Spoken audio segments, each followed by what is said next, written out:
driving?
offers a little bit of respite for these guys, Matteo Ferrari and Andrea Mantovani. Not so much down here at the 658 Squadra team. Swanson Margetta, of course, in this class. Tommaso Occhi and Fusco there, down in 8th and 9th, and they're obviously not going to be moving anywhere at all there, Neil. Bit of a problem. Restarted, that is slightly a given. If they did restart it, it would have taken them the best part of 2 minutes to even do an outlap, and by that time the checkered flag would have been out. So no session restart, not a massive surprise. Yeah, not a massive surprise, and we'll be straight into Q2 then once this bike is retrieved. As we see the fire department again making attempts to retrieve that bike. I think we can pass on to Elliot, who might have an update for us. Yeah, I'm just eagerly watching the Ducati guys.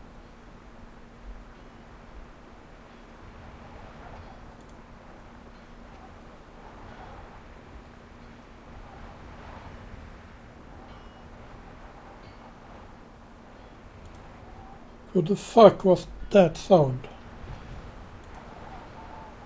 Motorway when I can, but they're pretty busy watching what's going on at this moment in time. So yeah, interesting stuff down here. Session won't be restarted, so I'll try and get a quick word with Roberto to get the latest on this kind of procedure.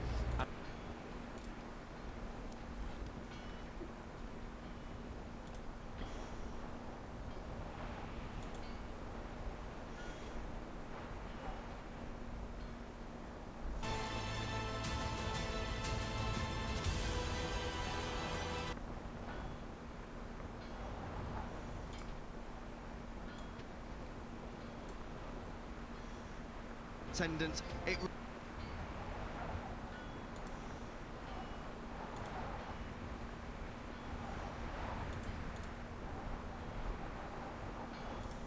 on the hard stuff already. Great to see from the French fans that have probably been on it all last night as well. As you say, Kiko, it's like a 72-hour event here. If you do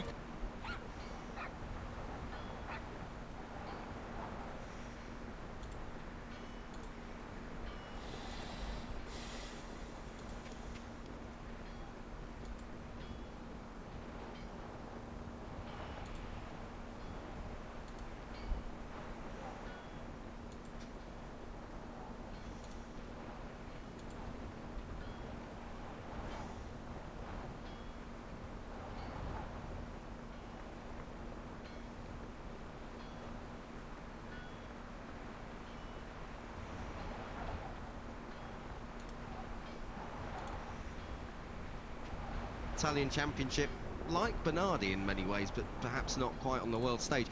These bikes are just so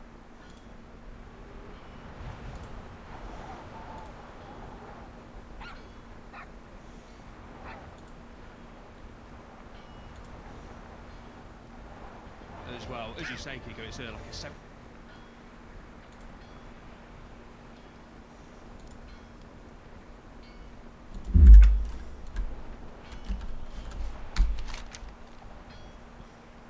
very, very strong in his top rookie in the standings. But Guido Pini came good last time.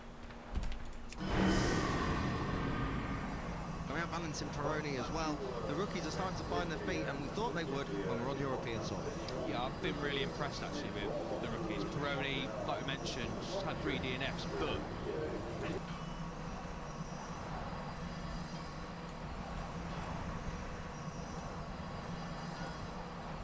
good points on the board, but as you say, that gap to the top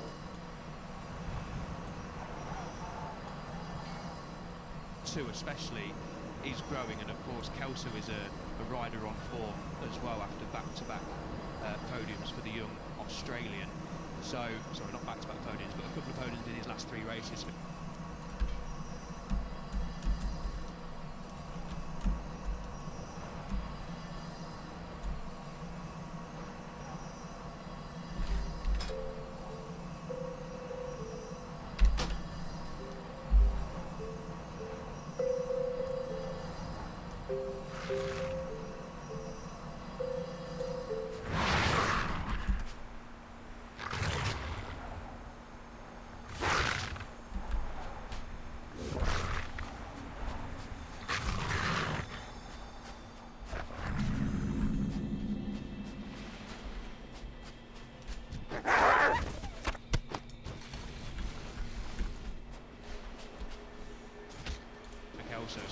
three riders at the top of the championship, Rueda, Piqueras and Kelso, who are looking really, really strong. Of course, we know that Rueda and Piqueras are the only two riders to win so far in 2025.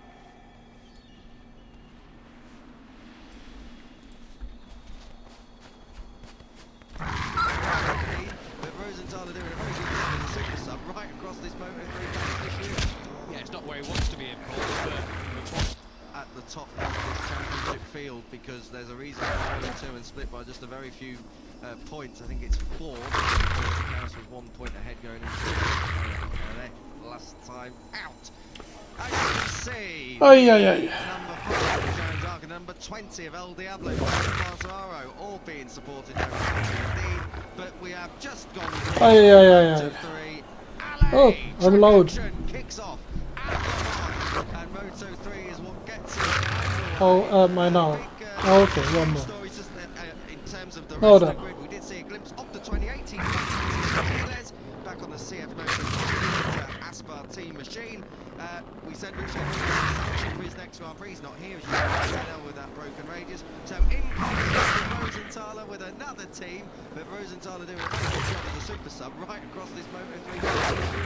yeah, it's not where he wants to be, but unfortunately injuries do happen in the motorcycle racing. So Rosenthaler getting some good experience on the board, and we, of course, with a speedy recovery.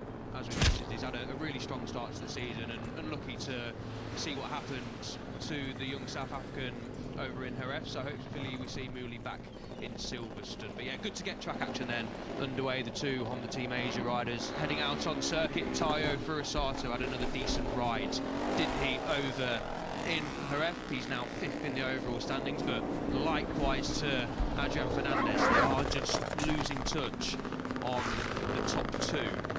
And there's a long way to go in this championship. We're absolutely not writing anybody off. Never ever do that in Moto3, especially. But it's weekends like this where Furusato, Fernandez, Carpe, and even Kelso, to be fair, in 3rd place in the championship, 34 points down now. You've got to try and start beating the likes of Rueda and Piqueras, trying to, even if it's just 5th place, just try and get that points tally down, because as we know, further we go into the season, the more we're going to get. And don't want to fall too far behind the likes of Rueda on your screen here in the championship chase, because to a point it can become too much of a bridge to gap. And the problem is that Rueda doesn't need it to be a pack. He can just clear off and break the slipstream and pull away. All 3 of his Grand Prix wins so far in 2025 have been just that, as Vicente Perez has a small problem. That looks like it's down towards turn 12, but no, it's the long lap at turn 8. So that bike, that is the MTA level up machine, and that is smoking. So already with a delayed start, and Vicente Perez getting off the racing line, but really should have got right off the track there, and he does now. But the 32 with problems already. Now that is an absolutely far from ideal start to his Moto3 free practice, and more to the point, he is in a real awkward position on the track to get back from where he is. That is a long way away from this paddock and the pits. Pretty much the furthest place you can get, unfortunately, down at turn 8, the far end of the circuit. Oh, we've got a red flag. We have a second red flag of our day, our first in Moto3. A red flag. We had sector 1 yellows for a moment there. Not quite sure if that's related. I think that was one of the grid MLAV machines that's gone down. Not sure who. So we're having a bit of a tricky start here on Friday for the Moto3 free practice 1. That is Eddie O'Shea, and he has gone down, and as you can see, that front fairing has taken a bit of a walloping as well. Just while we've got the MLAV machine on screen, worth saying that Marcos Uriarte still not back from injury. Adrian Cruces, who is another one of our super subs so far in 2025, is teammates with Eddie O'Shea again this week. Oh, don't worry either, that'll add insult to Michael Laverty's injuries in the team there for sure. But red flag track conditions, that's what we're being told here, so it doesn't look like it was too much to do with Eddie O'Shea's machine, perhaps actually more related to Vicente Perez, but we won't speculate too much. It's one of those incidents for sure, and after just 3 minutes we're back in the pit lane, and we're back under red flag conditions.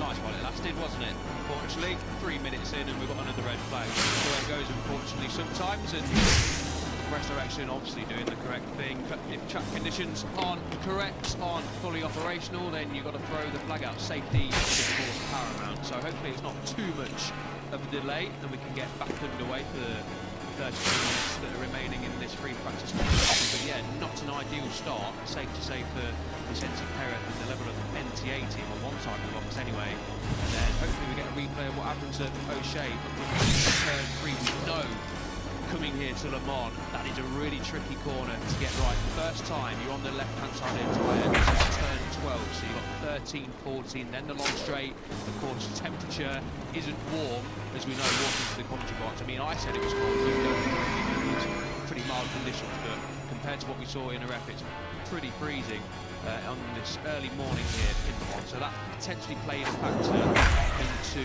O'Shea's crash. Hopefully we get a replay, but good to see the young grip is all okay. It's always hot when you mean, mate. Don't worry about that. This is what happened then to Vicente Perez.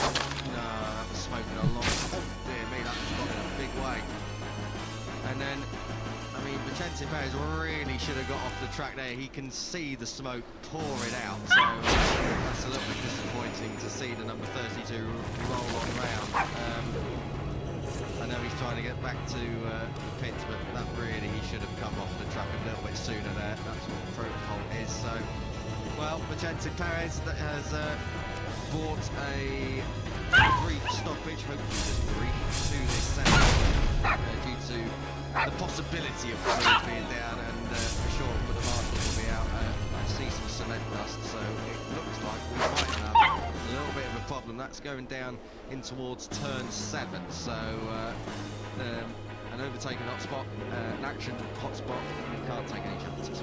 No, I was looking closely at the rear tyre there to see if we could see any fluid. If there was any fluid coming out of that KTM of Perez's, so hopefully this is just a precaution and correct decision, as I say, for the Resurrection to throw out the red flag, because you can never be sure looking at the TV pictures if any oil has been spilled, and the last thing you want is for any liquid to be laid on circuit. You can see there they're just rubbing their hands and smelling to see if there's any oil been laid down. I think that was given the all clear by Loris Capirossi and co. So hopefully we won't be long in the pit lane, but as I say, just a precautionary check, and rightly so, because we do not want to see oil being laid down. We know that exactly what we don't want. The thing is, the safety car will go through various points. They'll have all the information, probably more information than what we are able to show you in a picture at home. They'll have all their CCTV cameras, all the track footage ready to check out each area, and encouraging that they've got round to more or less where we saw it at the bottom of the hill and up over the rise towards turn 7, and then they'll work their way round towards turn 8 just to double check that it's not too serious. There's nothing out there on the track that shouldn't be there. Good to see the marshals walking away here already, so nothing of too much concern at turn 7, and hopefully nothing of concern here at turn 8. As I was saying, they worked their way around to where they could have possibly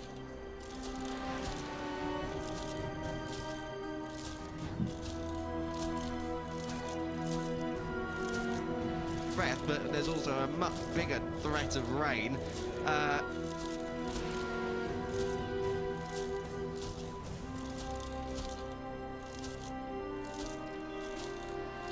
Yeah, the checks are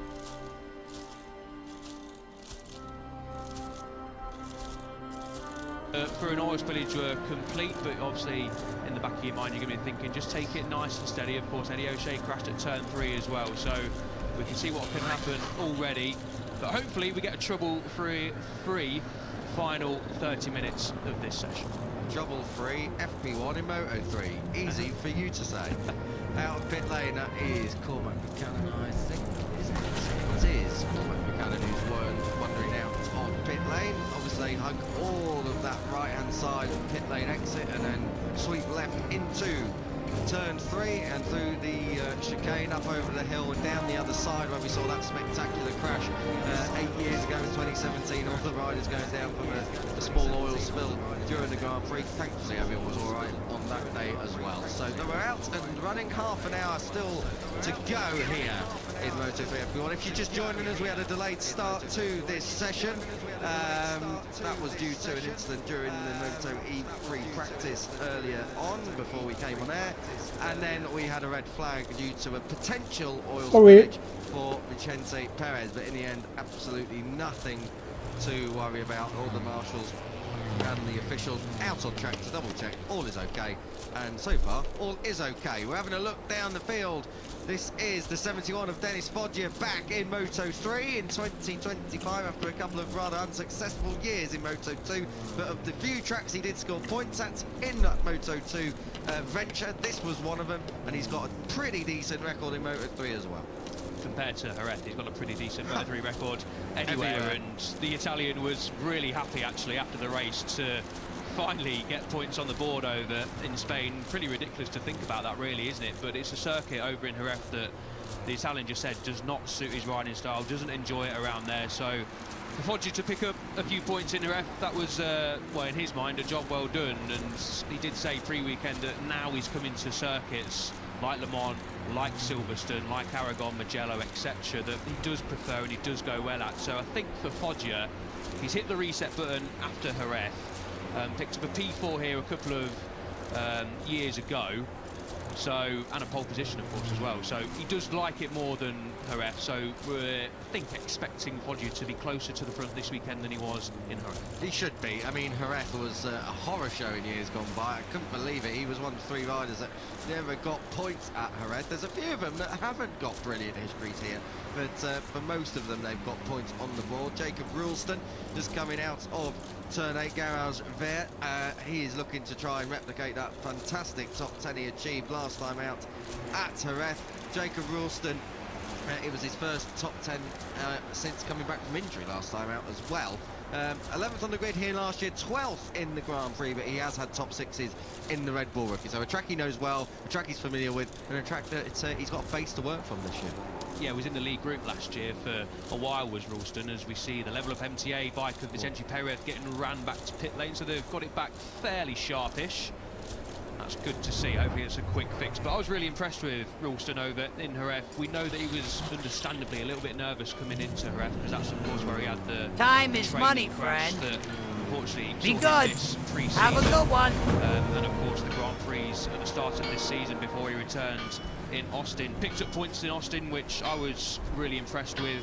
And then to be 5th in practice on Friday afternoon, 7th in qualifying, well, 8th in qualifying, pushed up to 7th after Mundial's penalty, and then a top 10 finish in P9. I think for Ralston that was a really, really good weekend.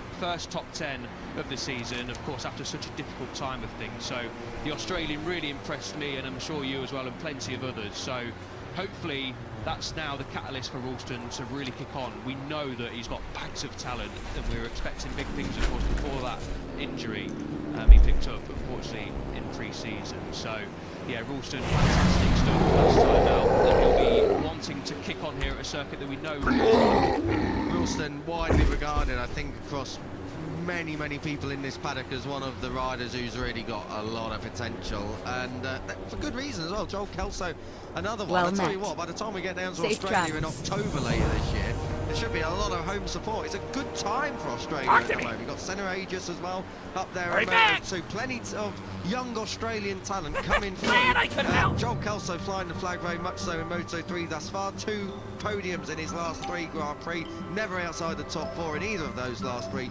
Top 10s all the way from round 2 onwards, trying to make it 5 on the spin, but he's been a bit of a qualifying hound as well, so keep an eye out for him on the Saturday afternoon as well as Sunday morning, because he has got serious pace at 66.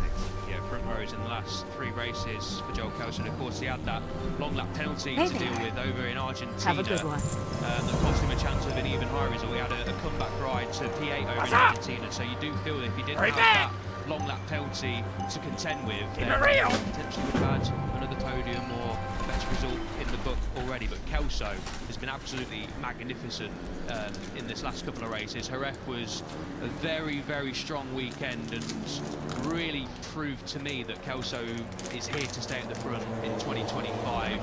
Led the charge along with Piqueras to keep tabs on Jose Antonio Rueda for as long as possible. And to be fair to the duo, they did. We know that Rueda had superb race pace. We'll come on to that a little bit later on. But for Kelso and Piqueras to pull away from the chasers as well and to have a decent little battle for the first spot was a fantastic job by both of them. But I was very, very impressed with Kelso over Spain, and he'll be wanting, like I said, with Ralston to kick on in this season. So for me, Kelso has proved now that we're going to be expecting to see him in the podium fight throughout this season, but that 25-point haul is the one that he's looking for. I think I'll be right in saying it's going to be I reckon you're right, Al. I would wholeheartedly agree with you.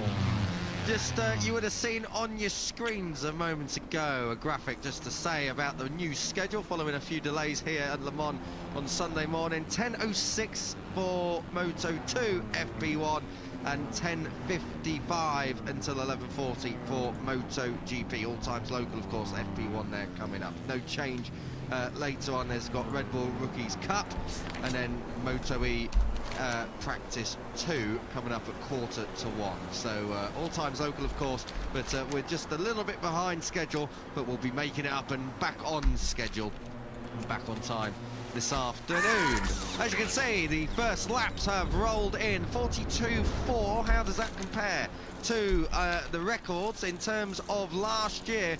Well, there's a familiar name at the very top, David Alonso, 40.114. That was in qualifying, good enough for pole and a new record. So we're a couple of seconds off that at the moment, but the track temperatures are very, very cool indeed. Nothing really to shout about at the moment. 42.416 at the moment for Piqueras, and he's got 4/10 over everyone else. So the track not in ideal conditions. Last year we had a pretty decent run of things across the course of the weekend. Saturday and Sunday was absolutely perfect, of course, for motorcycle racing. Not so this morning. It is a bit chilly out there, I think, for the riders, and that obviously means track temperature a little bit down as well. Valentin Peroni on a lap at the moment. He still tries to get dialed in and completes his opening run. He's got teammate Ralston behind him, one of the Riva Cold machines behind him, one of the snipers teams. I think it was Carraro, it was, and then it is Cruces just behind that. So group of 4 out on track together. This is a circuit where if you've got someone ahead of you and who's got a bit of experience, you can learn a lot quickly. There's a lot of quirks to Le Mans. We were speaking to quite a few riders yesterday. Not a lot of riders love the place, but it is a circuit where you have to scratch out a result almost. It's a bit of hard work, even though it's not the longest lap in the world. Yeah, so you can see, obviously, all season long, especially in Moto3, just how important a toe can be around some circuits. And like I say, Kiko, it does feel like a circuit, judging from what we've seen and what the riders say, that if you can just cling onto someone's coattails for a lap or two, it can really propel you to a good lap around them. And obviously, get a nice little bit of slipstream up this front straight. This is turn 1 and 2 before you get into turn 3. And then there's various different lines, of course, you can take, especially down into turn 6, and then coming out of 7 you get a good slingshot turn 8 as well. So there's plenty of places on this circuit where especially will help a lot. So yeah, it's going to be interesting to see how that plays out later on in the weekend. Good to see the number 28 back on circuit. Yeah, Max Quiles is a very fine performance here in the Red Bull Rookies last year, first and second. Quiles been out with a thumb injury sustained actually in a training incident. We didn't even see it. He actually rocked up, I think, over in Qatar and was declared unfit then. It was when he had to do the medical check. He obviously missed Jerez as well, but great to see him back at Le Mans. Fly in the ointment, that is absolutely certain. How he managed to scrape onto a front row before this rider denied him pole at COTA was absolutely remarkable. An emphatic debut in America and back on European soil, track he knows. I've got a very, very encouraging feeling about the 28 of Max Quiles, and he will be feather ruffling come Sunday. Absolutely, he's already second place in this session, so he's not hanging about on his return. Is Quiles. We know, watching him in the Junior GP and Red Bull Rookies categories, what he's about. He's a super talented rider. Of course, Aspar wouldn't have promoted him if they didn't think so as well.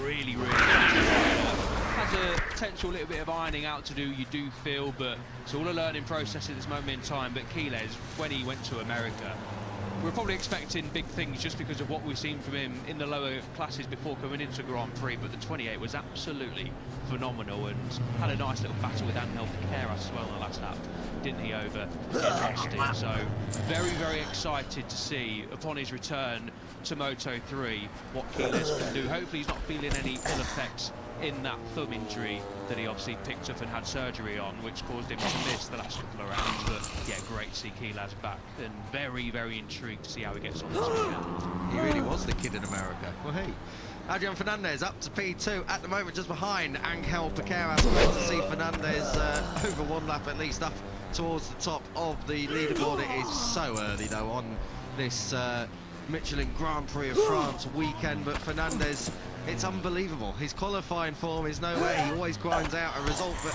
you've got to think that if he could just sort that qualifying out and give himself a little bit more of a chance, he'd be right there and a lot closer in terms of the championship. And talking of the Leopard Hondas, David Almanza, plenty of pace, but so far, since we've really left those opening couple of Grand Prix, the opening 3 Grand Prix, Qatar was really a tough weekend for the whole team, really, nothing really clicked. And then last time out, he was all right, but then got skittled by Rouchet Moodley. So Almanza and Fernandez, both dark horses. I would say perhaps not a dark horse so much Adrian Fernandez, he's a genuine contender. Almanza more so of a dark horse as he goes top right on Q. But for one reason or another, it's just not clicked so far since we've been back in Europe. Yeah, they just had a bit of a dip, haven't they, the two Leopard Honda riders.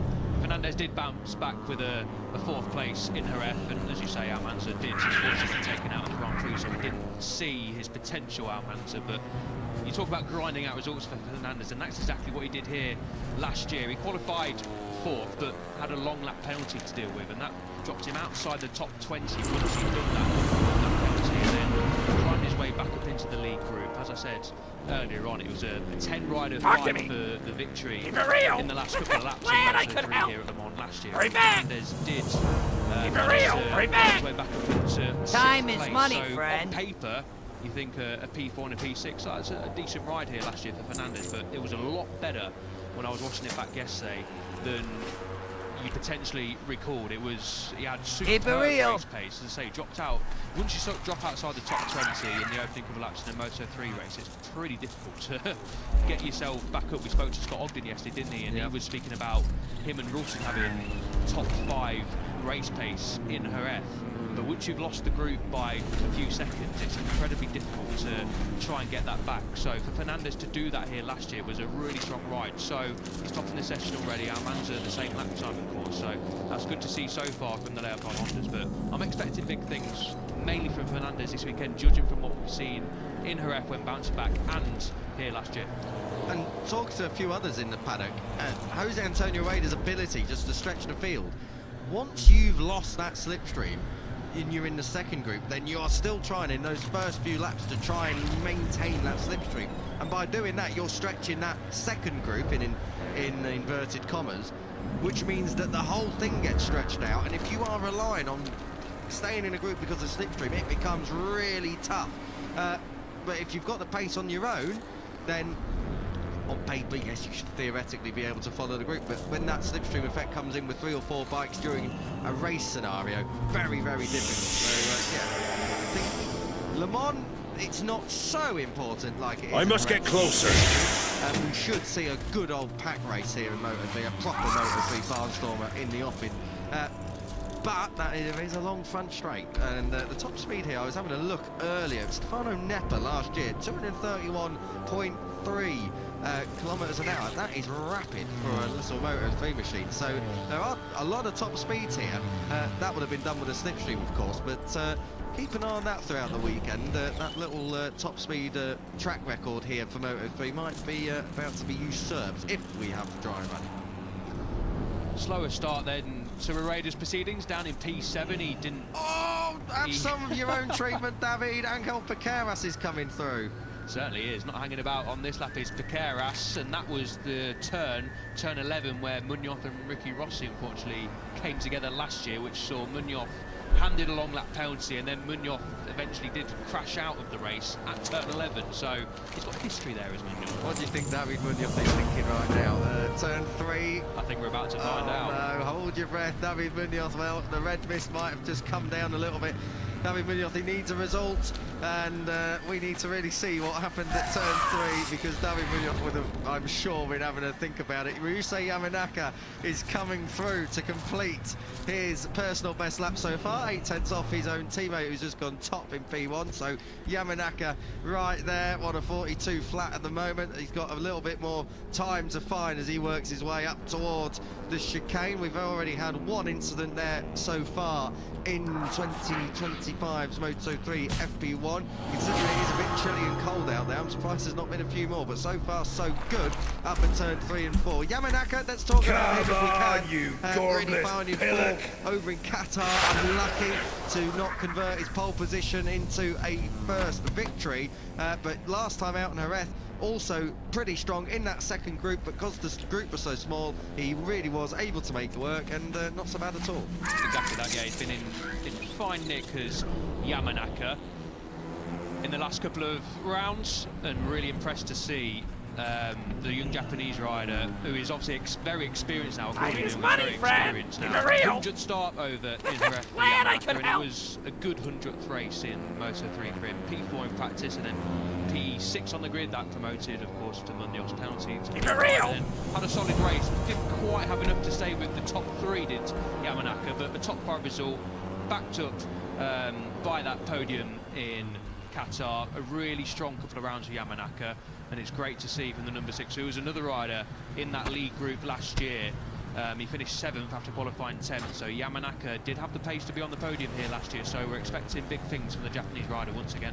Well, we've just got a yellow flag in sector 1. We saw David Munoz was ahead of Angel Figueira, so there was a dive bomb somewhere. Unfortunately, we missed that, but yellow flags up at turns 3 and 4. Oh, just as we were saying how good David Almanza was up in P3, he's now down at turn 3, the 22 being wheeled off.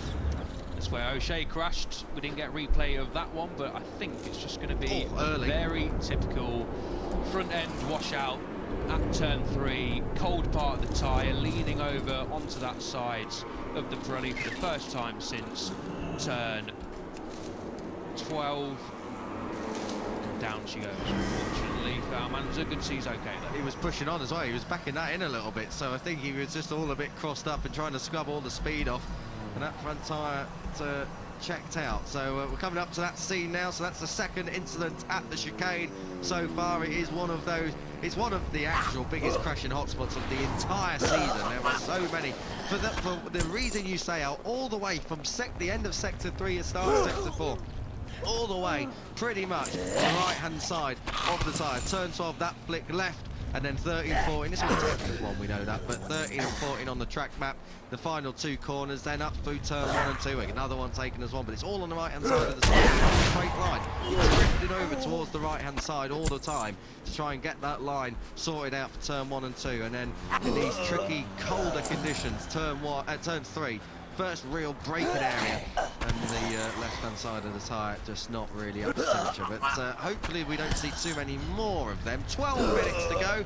in Moto3 FP1 as we see, nice to see Vicente Perez is back out on track with a fully functioning MTA level up machine. He's just behind Stefano Nepa, down in 23rd place is the number 82 at the moment, working his way through the S Bleu and coming back through down towards the Cordemon at the end of the lap. Stefano Nepa at the moment not setting the world on fire, he's just trying to take it easy and get dialed in and hopefully go for broke later on in the afternoon, where it all matters, of course. Practice coming up later on at 1:15, I think we are on. I'll double check that later on the schedule. That was a very ambitious guess for myself. I hope so, because we're on, we're here. But that's what matters for this year, of course. Practice in the afternoon is the all-important top 14 seeding procedure that goes and puts the fastest 14 through to Q2. Anyone who misses out has to go through the dogfight of Q1, and that's on Saturday morning. We've got 11 minutes to go. Let's have have a little rundown of the top 10. Piqueras and Munoz, top 2. It's Spain 3 and 4 as well, so Spain locking out that those top 4 positions with Almanza, who's just crashed, and ahead of his teammate Adrian Fernandez. Ryusei Yamanaka, one of your form riders, in 5th. The rider on your screen, Luca Lanetta, half a second off, 3 sectors round this lap in 6th. Dennis Foggia, 7th. Kelso, championship leader Jose Antonio Rueda, 9th place at the moment for him. And as it stands, top rookie in this session is Guido Pini, continuing his fine form on from Jerez. Lanetta just moves up into the top 5, so good stuff from the 658, number 58, with a 41.9. 7.5 tenths off, but not bad, an encouraging start on Friday. Yeah, exactly that.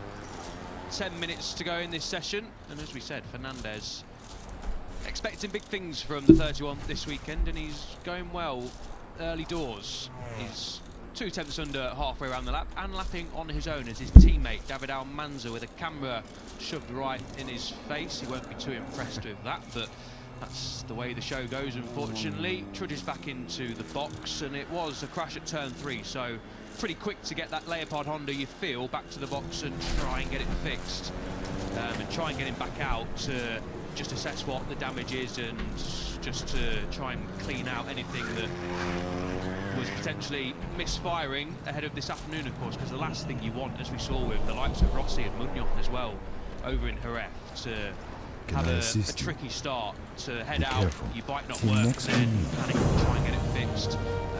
So yeah, hopefully we can see Almanza back on track in the next 9 minutes. Something that isn't misfiring, that's his teammate Adrian Fernandez, up to P1 and into the 40s, the first rider to do so far here at Le Mans in Moto3. A 40.8 gives him a 3.5 tenth of a second advantage, so the 31 absolutely on form on Friday morning. Very strong stuff indeed from Adrian Fernandez. Keep an eye on him, of course, right the way through the weekend. We know he's got bags of pace, still chasing that first Grand Prix win, and you've got to say, until that's sorted, until that is bagged, he's not going to relax, and the longer it goes on, the more frustrating he is going to be getting. But Adrian Fernandez has just got to keep his cool, qualify, that's important, we've said that enough, and then convert it. But at the moment, there's no doubt in his pace.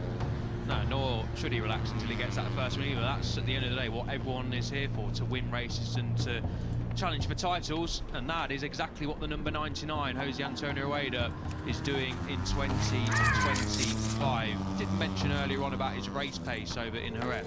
Judging from the TV screens, I'm sure everyone was watching, you could tell it was pretty good, but going back and looking at it, Kiko, it was absolutely phenomenal. 16 laps in a row for Rueda. He was in the 144s. The previous best race time was set by Yamanaka in 2024, and that was a low 145. So the pace at the front between Rueda, Kelso and Piqueras was absolutely phenomenal. But it was lap 13 when Rueda set a 44.5, a couple of tenths lower than his previous best lap.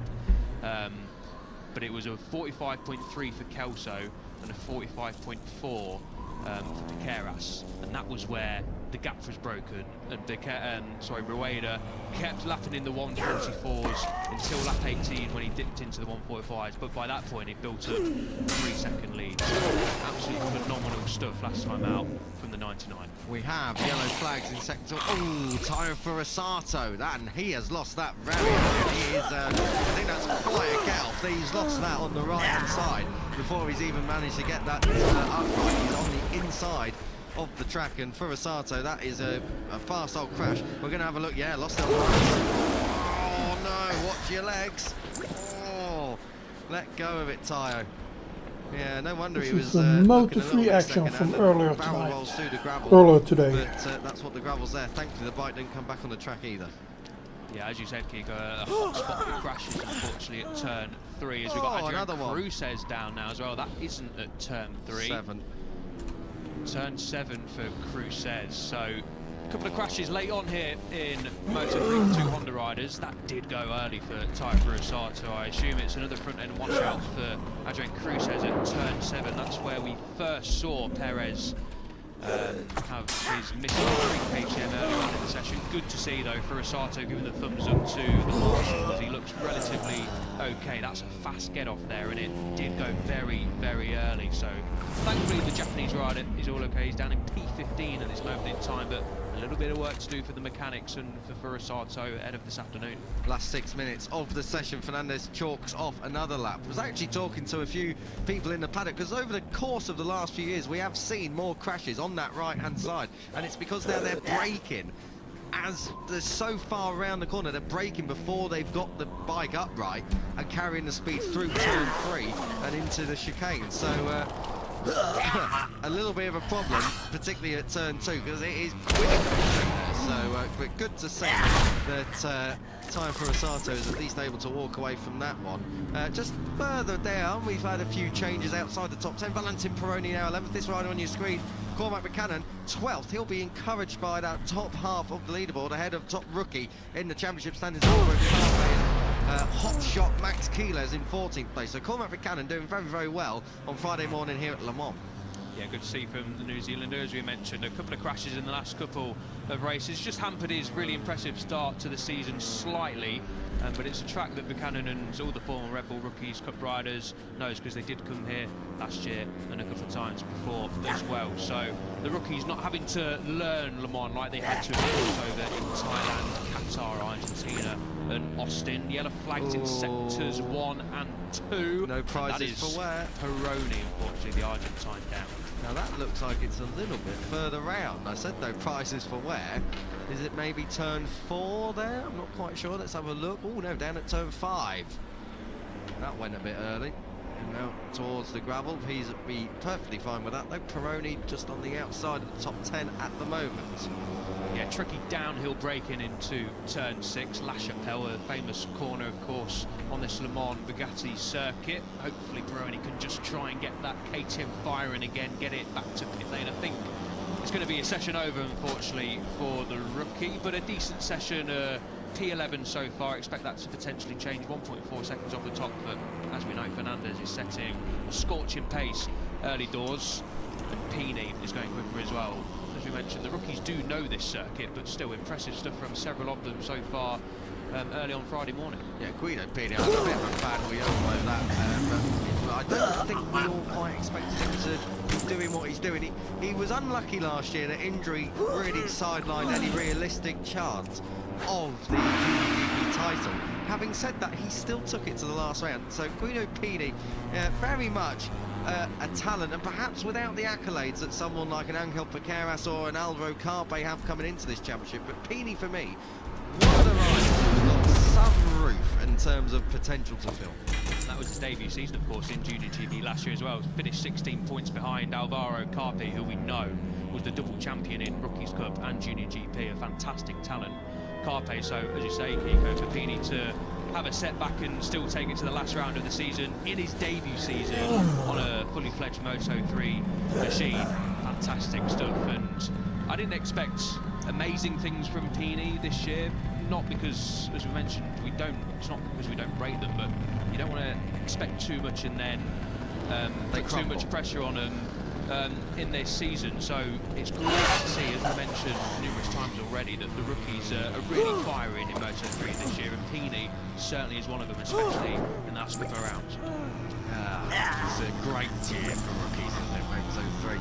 2025, it is going to be a class to remember. I think we're going to see quite a few stars that entered this year move on right the way up through the ranks. Eddie O'Shea back out on track after his crash earlier on at turn 3. O'Shea getting the Piqueras treatment, and he's going to be well happy about that, I'm sure. Piqueras, yeah, waves his hands in the air.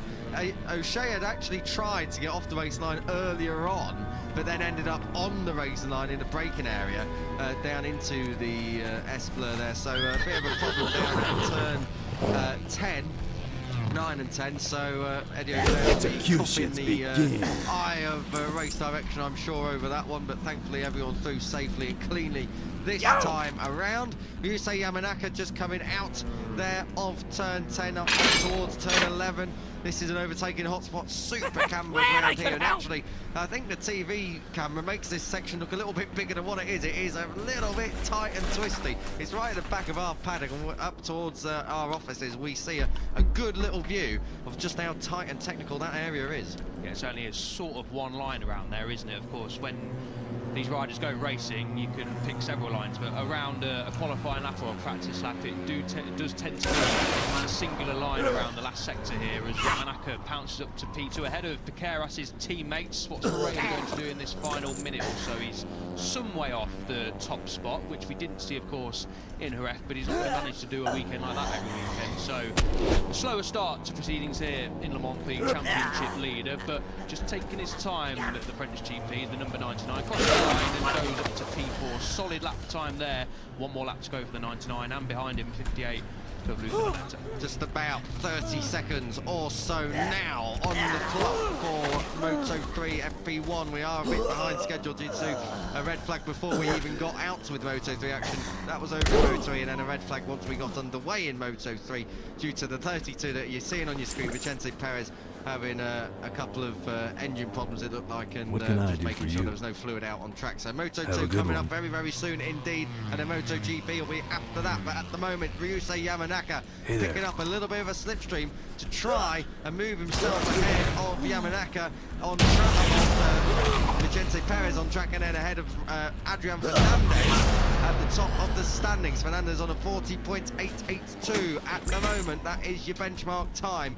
Yamanaka, I think his time may have just drifted off slightly, so we'll keep an eye on that. Kelso, his teammate, Kelso, Perez's teammate, also on a lap here, 3/10 off halfway round, as he gets down towards turn 8 and then fires it back out again. We got Munoz across the line, up to 4th place for him. Of course, it doesn't really matter this session.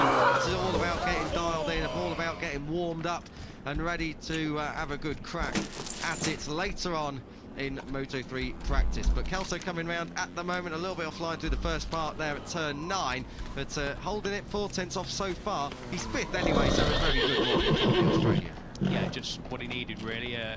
Limited damage in terms of crashes on his side of the box anyway, not for the level of MT18, but just slowly going about his business up inside the top 6 at this moment in time. He's potentially going to improve his lap time around the final corner. He comes Martina, a short burst to the start finish line, and he jumps up to P4, 141.287, just over 4/10 away from the top spot, but a decent job done from the rider in 3rd place in the overall standings coming into the French GP. And I think that's all we have for Moto3 FP1, because Fernandez, Yamanaka, everyone else has taken the checkered flag and across the line.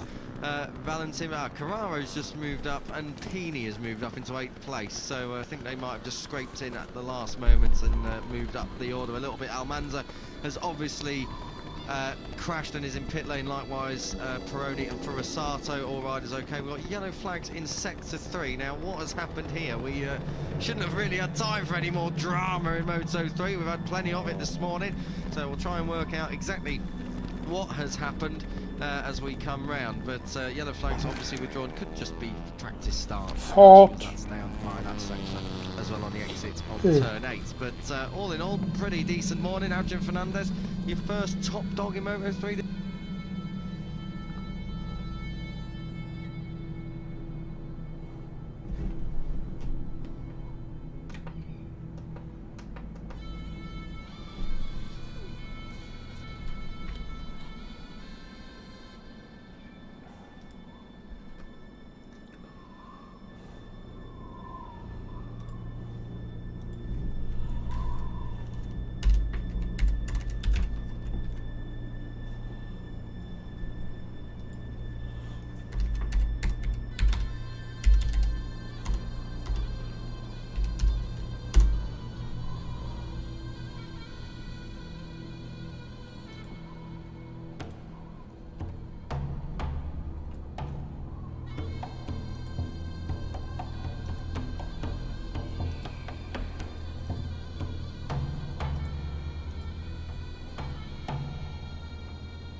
Welcome back.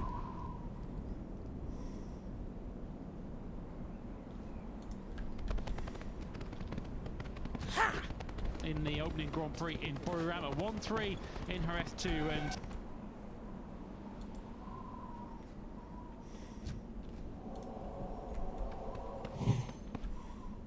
with that walk up to his bike, but was just doing his stretches. looked like a boxer style.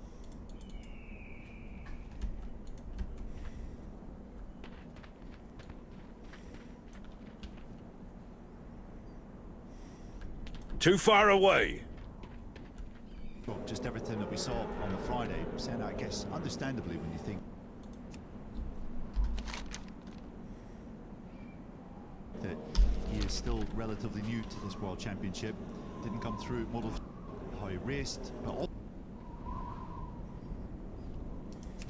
In the afternoon, best weekend of Centre Ages Moto2 career so far? yeah, you would have to say so. In terms of just it being a complete weekend, how he qualified, how he raced, but also just everything that we saw on the Friday, and I guess understand. Yeah, you would have to say so. In terms of the complete weekend from the first lap of Friday morning to the last lap of Sunday afternoon, the best week.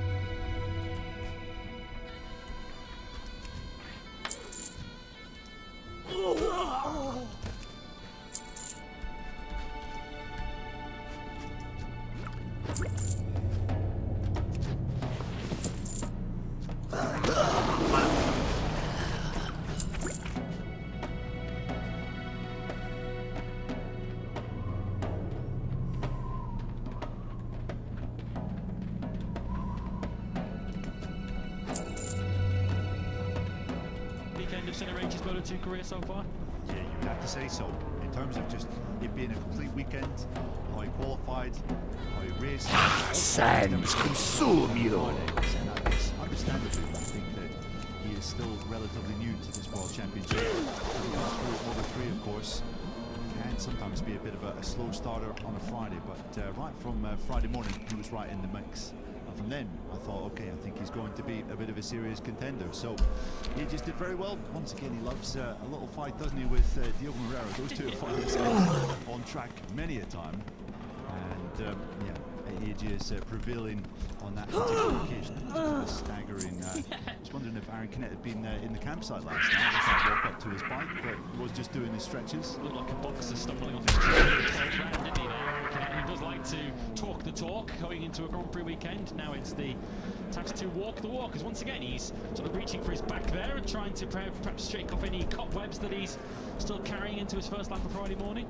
Yeah, you said a boxer coming off his chair in the 12th round. I was going to say a French MotoGP fan staggering out of the campsite at 8 AM on a Friday morning. We love the atmosphere, but boy, are we glad that we are not staying there. Yeah, they were getting stuck in, let's say, Thursday afternoon. When I was leaving the track last night, there was certainly quite a bit of swaggering going on. And I'm not saying the arrogant kind of swaggering, more the inebriated kind. Everyone here. So we do love it though, don't we? On a Friday here, we're already expecting a huge crowd. Yesterday, for the media day, as we call it, at the French Grand Prix, they really do make a huge effort here to make the fans feel part of the show. We of course have the pit lane walk, which was very well attended. The host broadcasters here of Canal Plus also do a live show on the grid on the Thursday evening, which took place in front of a full grandstand on the Thursday night.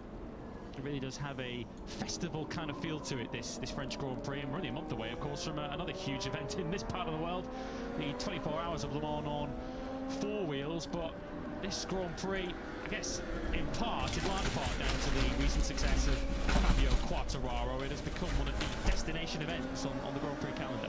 Yeah, it certainly has. Another innovation that was new for this year, the Tour de MotoGP that we saw yesterday, a bit of a cycling event with Mark Cavendish, of course, the legendary Tour de France cyclist and sprinter, was in attendance, as well as, well, half the MotoGP grid who were taking part, which obviously was another thing for the fans to come and see. So Claude Michy and his team that run this Grand Prix and this event really do have it absolutely nailed down in terms of just having so much for the fans to see when the Grand Prix bikes are not on track.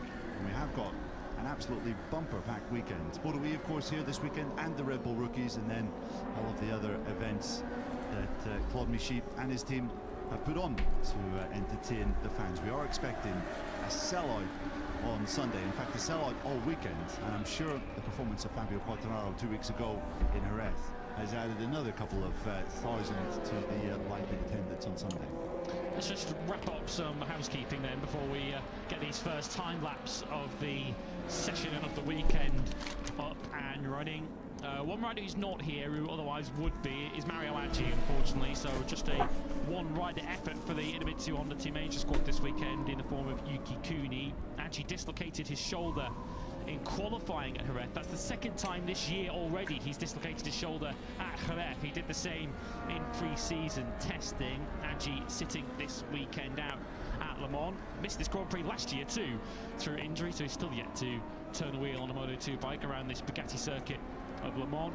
And as we saw on screen a moment ago, we saw David Alonso, the Moto3 world champion, on screen on the number 80. We're pleased to report that both he and Ethan Guevara are here and competing this weekend after their collision. Guevara broke his foot but was declared fit yesterday. Alonso, for his role in that collision, which took both the current and the former Moto3 champions, both with the Aspar team of course, out of the race in Jerez, Alonso has been given a long lap penalty which he will have to serve in Sunday's Grand Prix. Yeah, there was no doubting the potential of David Alonso back in Jerez, but I think you could say he was maybe just a little impatient of the start. We had obviously the contact and the incident with Danny Holgado down at the final turn, and then with Ethan Guevara as well. So Alonso was maybe in a bit too much of a rush after his second best qualifying performance of the season. He was starting from the third row of the grid. He probably had the potential to be fighting for top 4, top 5, I would say, going off what we saw from him on the Friday and Saturday. But he openly admitted afterwards that perhaps it is something to work on, my patience and the fact that there's no need to rush so much in the early laps of the race. So Alonso still making a little occasional rookie mistake, or a couple of rookie mistakes, as we saw in Jerez on Sunday. Yeah, one or two riders in the Moto2 field spoke of not wanting to get involved in traffic, not wanting to get stuck in a pack of riders, even in Moto2 with the fairly hot temperatures we had in Jerez. Many riders found tyre temperature being sent through the roof and that having a detrimental effect on the handling of their bikes. David Alonso, I guess, keen not to find himself in that position, but a little bit too hasty in those early stages. He's tried to recover from what was a complicated first corner for the Moto3 world champion. Well, we're picking up exactly where we left off, aren't we, so far? From Jerez here to Le Mans, Manuel Gonzalez has gone straight out on circuit and is immediately comfortably clear of the field and about to extend that advantage. Now, much as we did in Jerez, we've got the SCX and the SC0, the super soft and the soft Pirelli rear tyres, which once again could see the all-time lap record go in this first session of the weekend. That is a 1:35.506 for Manu Gonzalez. He is within 0.7 of a second of Sam Lowe's all-time lap record already. That is serious stuff right from the off from Manu Gonzalez. We saw this in the first session of the weekend at the Spanish Grand Prix 2 weeks ago as well. And yeah, do not be surprised to see that lap record go in this session. As Lewis said, we do have that super soft tyre, which was actually the race tyre for everyone in Jerez, which I have to say was a little bit of a surprise. I wasn't expecting it to be every single rider on the Moto2 grid that was going with that. But it did pay off. We did see a pretty impressive race time from Manu Gonzalez, nearly 6 seconds faster than the previous Moto2 race that we had at Jerez in 2024. And while that rubber obviously needed to be managed, it did show that it could do the full race distance. So I think we could well see that being the case here this weekend as well, in these slightly cooler temperatures, or what are likely to be cooler temperatures here in Le Mans. We are expecting the temperatures to go up as we go through the weekend. It's this time of the weekend where you need to be particularly careful and cautious of the temperatures. Air temperature has only just climbed into double figures here in Le Mans. When we came on the air for Moto3 earlier on, it was in single figures of air temperature, which can often lead to crashes, particularly up at the Dunlop chicane. We did see a couple of those during the Moto3 session that preceded this one.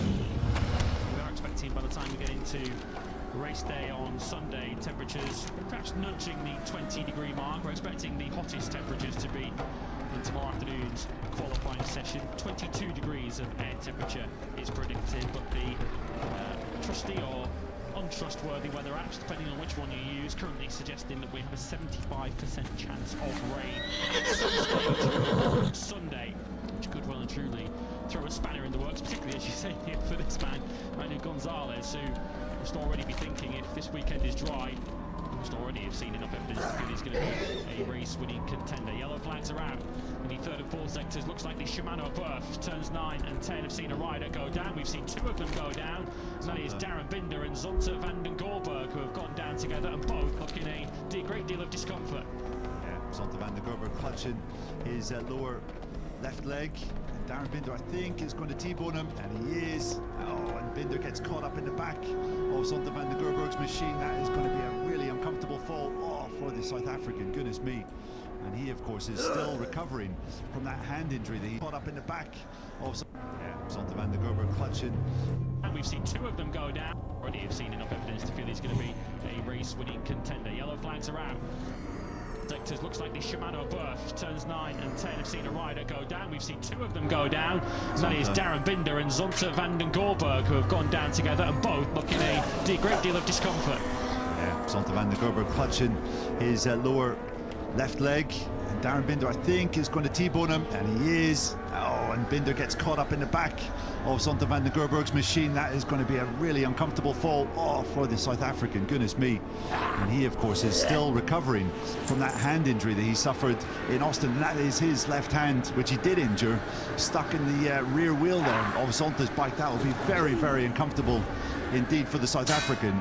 And Zonta obviously asking what the South African was doing, but I think well, Darren's safety is the utmost concern currently. It is good to see him up on his feet, but goodness me, that was very uncomfortable viewing, seeing his left arm stuck in the rear tire like that.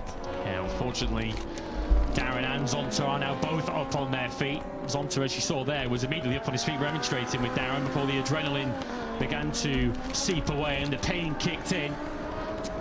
So that incident is under investigation immediately. So the FIA MotoGP stewards are certainly busier earlier in the weekend than they would have been expecting. Certainly just looks as if Darren Binder outbraked himself there into Shimano Berth, and Zonta van den Gorberg certainly knew nothing about that until the moment that the Gresini Kalex rode straight up the back of him. As Neil mentioned, Binder has had his injury problems recently, so we hope that he hasn't done any further damage, nor Zonta van den Gorberg suffering as a result of that. Hopefully some temporary pain rather than anything too serious, but a dramatic start to this first session of the weekend. Darren Binder was actually, and still is, up in second place before he had that crash, albeit 1.1 seconds adrift of Manu Gonzalez, who has thrown a marker down very quickly to the rest of the Moto2 field. Hey, how you He's doing? not going to be slacking off after his dominant showing in Jerez. Yeah, he means business. Have a good one. And he did crash out of the race here a year ago at the final turn, record him on. But prior to that, he had a pretty impressive weekend. I think he was top 6 in every single session so far. And at that point in Manu Gonzalez's Moto2 career, he still wasn't quite at that level of fighting for victories. So we got the sense at this point last year that he certainly was starting to arrive, starting to come as a Moto2 force. It didn't quite come off in the race, but I think that did show at least that he does have very good potential at this Bugatti circuit in Le Mans. Here he is across the line. You can see he's just reeling off these laps in the mid 1:35s, which is a very impressive pace, you have to say, for the first 10-12 minutes of FP1 on a Friday morning. Well, Jake Dixon's just got up into second place ahead of Tony Arbolino, which leads me nicely on to the question that I was about to pose, which is Kalex versus Boscoscuro. Are we expecting potentially a little bit more of an even battle between our two preeminent chassis constructors? We have got a forward bike up in 5th at the moment, so we shouldn't rule them out in the form of Jorge Navarro, but Boscoscuro locked out the podium here last year. A 1, 2 and 3 for Sergio Garcia, Ayagura and Alonso Lopez. We do know that Boscoscuro does generate a lot of mechanical grip, and it is a stop-and-go circuit in nature, a lot of acceleration zones out of very slow corners, so should we be expecting slightly more from the Boscoscuros, particularly than we saw in Jerez?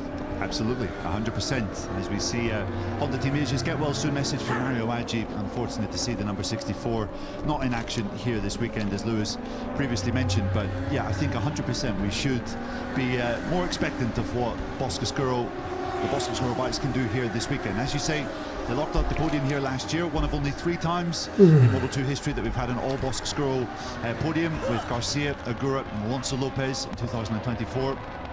And well, Jerez was another tricky enough weekend for the Italian chassis manufacturer. Celestino Vietti in 7th was the highest placed non-Kalex, the highest placed Boscosguro as well in the Spanish Grand Prix. Then behind that we had Jake Dixon in 9th, Philip Salac in 10th, and from Jake Dixon's early season form, we can say that I think that was a bit of a sign that the package just wasn't quite I'm out of range. in the ballpark. He managed to catch up with Jake Dixon's crew chief, Joe Nicastro, yesterday to ask him a little bit about some of the issues that they were facing. He said more or less the entire track they were strong, bar the final 2 rights of the Jerez layout, turn 11, turn 12, those really fast corners. He said with this SCX rear soft Pirelli tyre, the Boscosguro chassis already generates an incredible amount of grip. And with that added grip from the new soft or super soft rear tyre, it's almost making their life a little difficult. It sounds crazy to say, but they're saying it's almost like they have too much rear grip. And the first touch of the throttle, they're just getting pushed wide because they're not able to slide the bike to turn. So yeah, that was causing a lot of problems for the Mark VDS team in Jerez. They weren't able to remedy that even after turning the bike upside down throughout the weekend. But the lower temperatures here could maybe help out. And yeah, you're certainly seeing that in the order at the start of this session anyway, with Dixon in 3rd, Tony Arbolino in 5th. Arbolino, a former winner, of course, of this Grand Prix back in 2023. Yeah, Arbolino just scored a solitary point in Jerez, 15th place, which was aided by some incidents up ahead of him. The likes of Holgado, Lopez and Alonso Guevara all crashing out whilst ahead of Arbolino. He was 28 seconds behind the race winner, Manu Gonzalez. That weekend was Arbolino, who did say coming into the weekend he was expecting this to be a very, very tough weekend. He just accepted that he had to just grit his teeth and just try and salvage whatever he could from the event. In the end, what he salvaged was a solitary World Championship point. But Tony Arbolino, with not only a track record of success around here, but also a very good track record in mixed conditions, having taken that solitary podium season so far in the wet in Austin. So come rain or shine, Arbolino will have cause to be a little bit more optimistic about this weekend. As we look at Diogo Moreira, who has faded out of podium contention twice already this season, on both occasions Senna Aegis, who's taken that podium position away from him. I'm not so sure that Diogo Moreira's defence of that podium position particularly pleased the Aegis contestants back in Jerez, but he certainly wasn't letting that go easy, was he? Yeah, you can't criticise him for not wanting it. He certainly put up a pretty rigorous defence of that 3rd place in the final 2 laps. Of course, the first move was the slightly scary lunge across on the back straight on the way down to turn 6, which caused Aegis to briefly run off track. And then once Senna did get past, he also made a lunge, I think on the penultimate lap, into turn number 13, and Aegis thankfully managed to pick up. I think if he didn't do that, both riders may have been looking at a DNF to their name.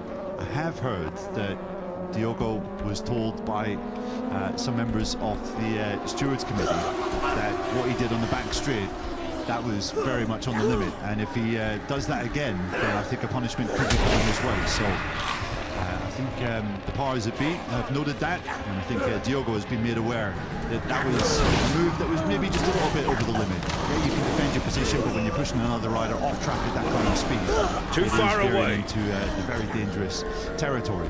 But yeah, you have to give him credit in some ways. Yes, he missed out in 3rd, but the kind of the hunger to show to defend the position, I thought was something that was to be admired. Senna Aegis might not view it that way, but yeah, perhaps not. Although, much like we saw in Buriram, it looked as if, certainly at the rate that Aegis called Moreira, that it would be a very easy battle from an Aegis point of view, that he would take that podium position and clear up into the distance. But Diogo Moreira was in no mood to allow that to happen. Yellow flags have returned once again in the first half of the lap this time. Tony Arbolino is currently in the second half, a rider down by the looks of it down at La Chapelle, turn number 6, and judging by the colour of the indicator on the screen, potentially an Aspar bike, but we'll clear that one up in a moment. Arbolino with his personal best then so far, up into 5th place on a 1:36.256. It was an Aspar bike, and it is down Alonso, who already knows that he's got that penalty to serve this weekend. And he's off onto the 24-hour circuit there down at La Chapelle.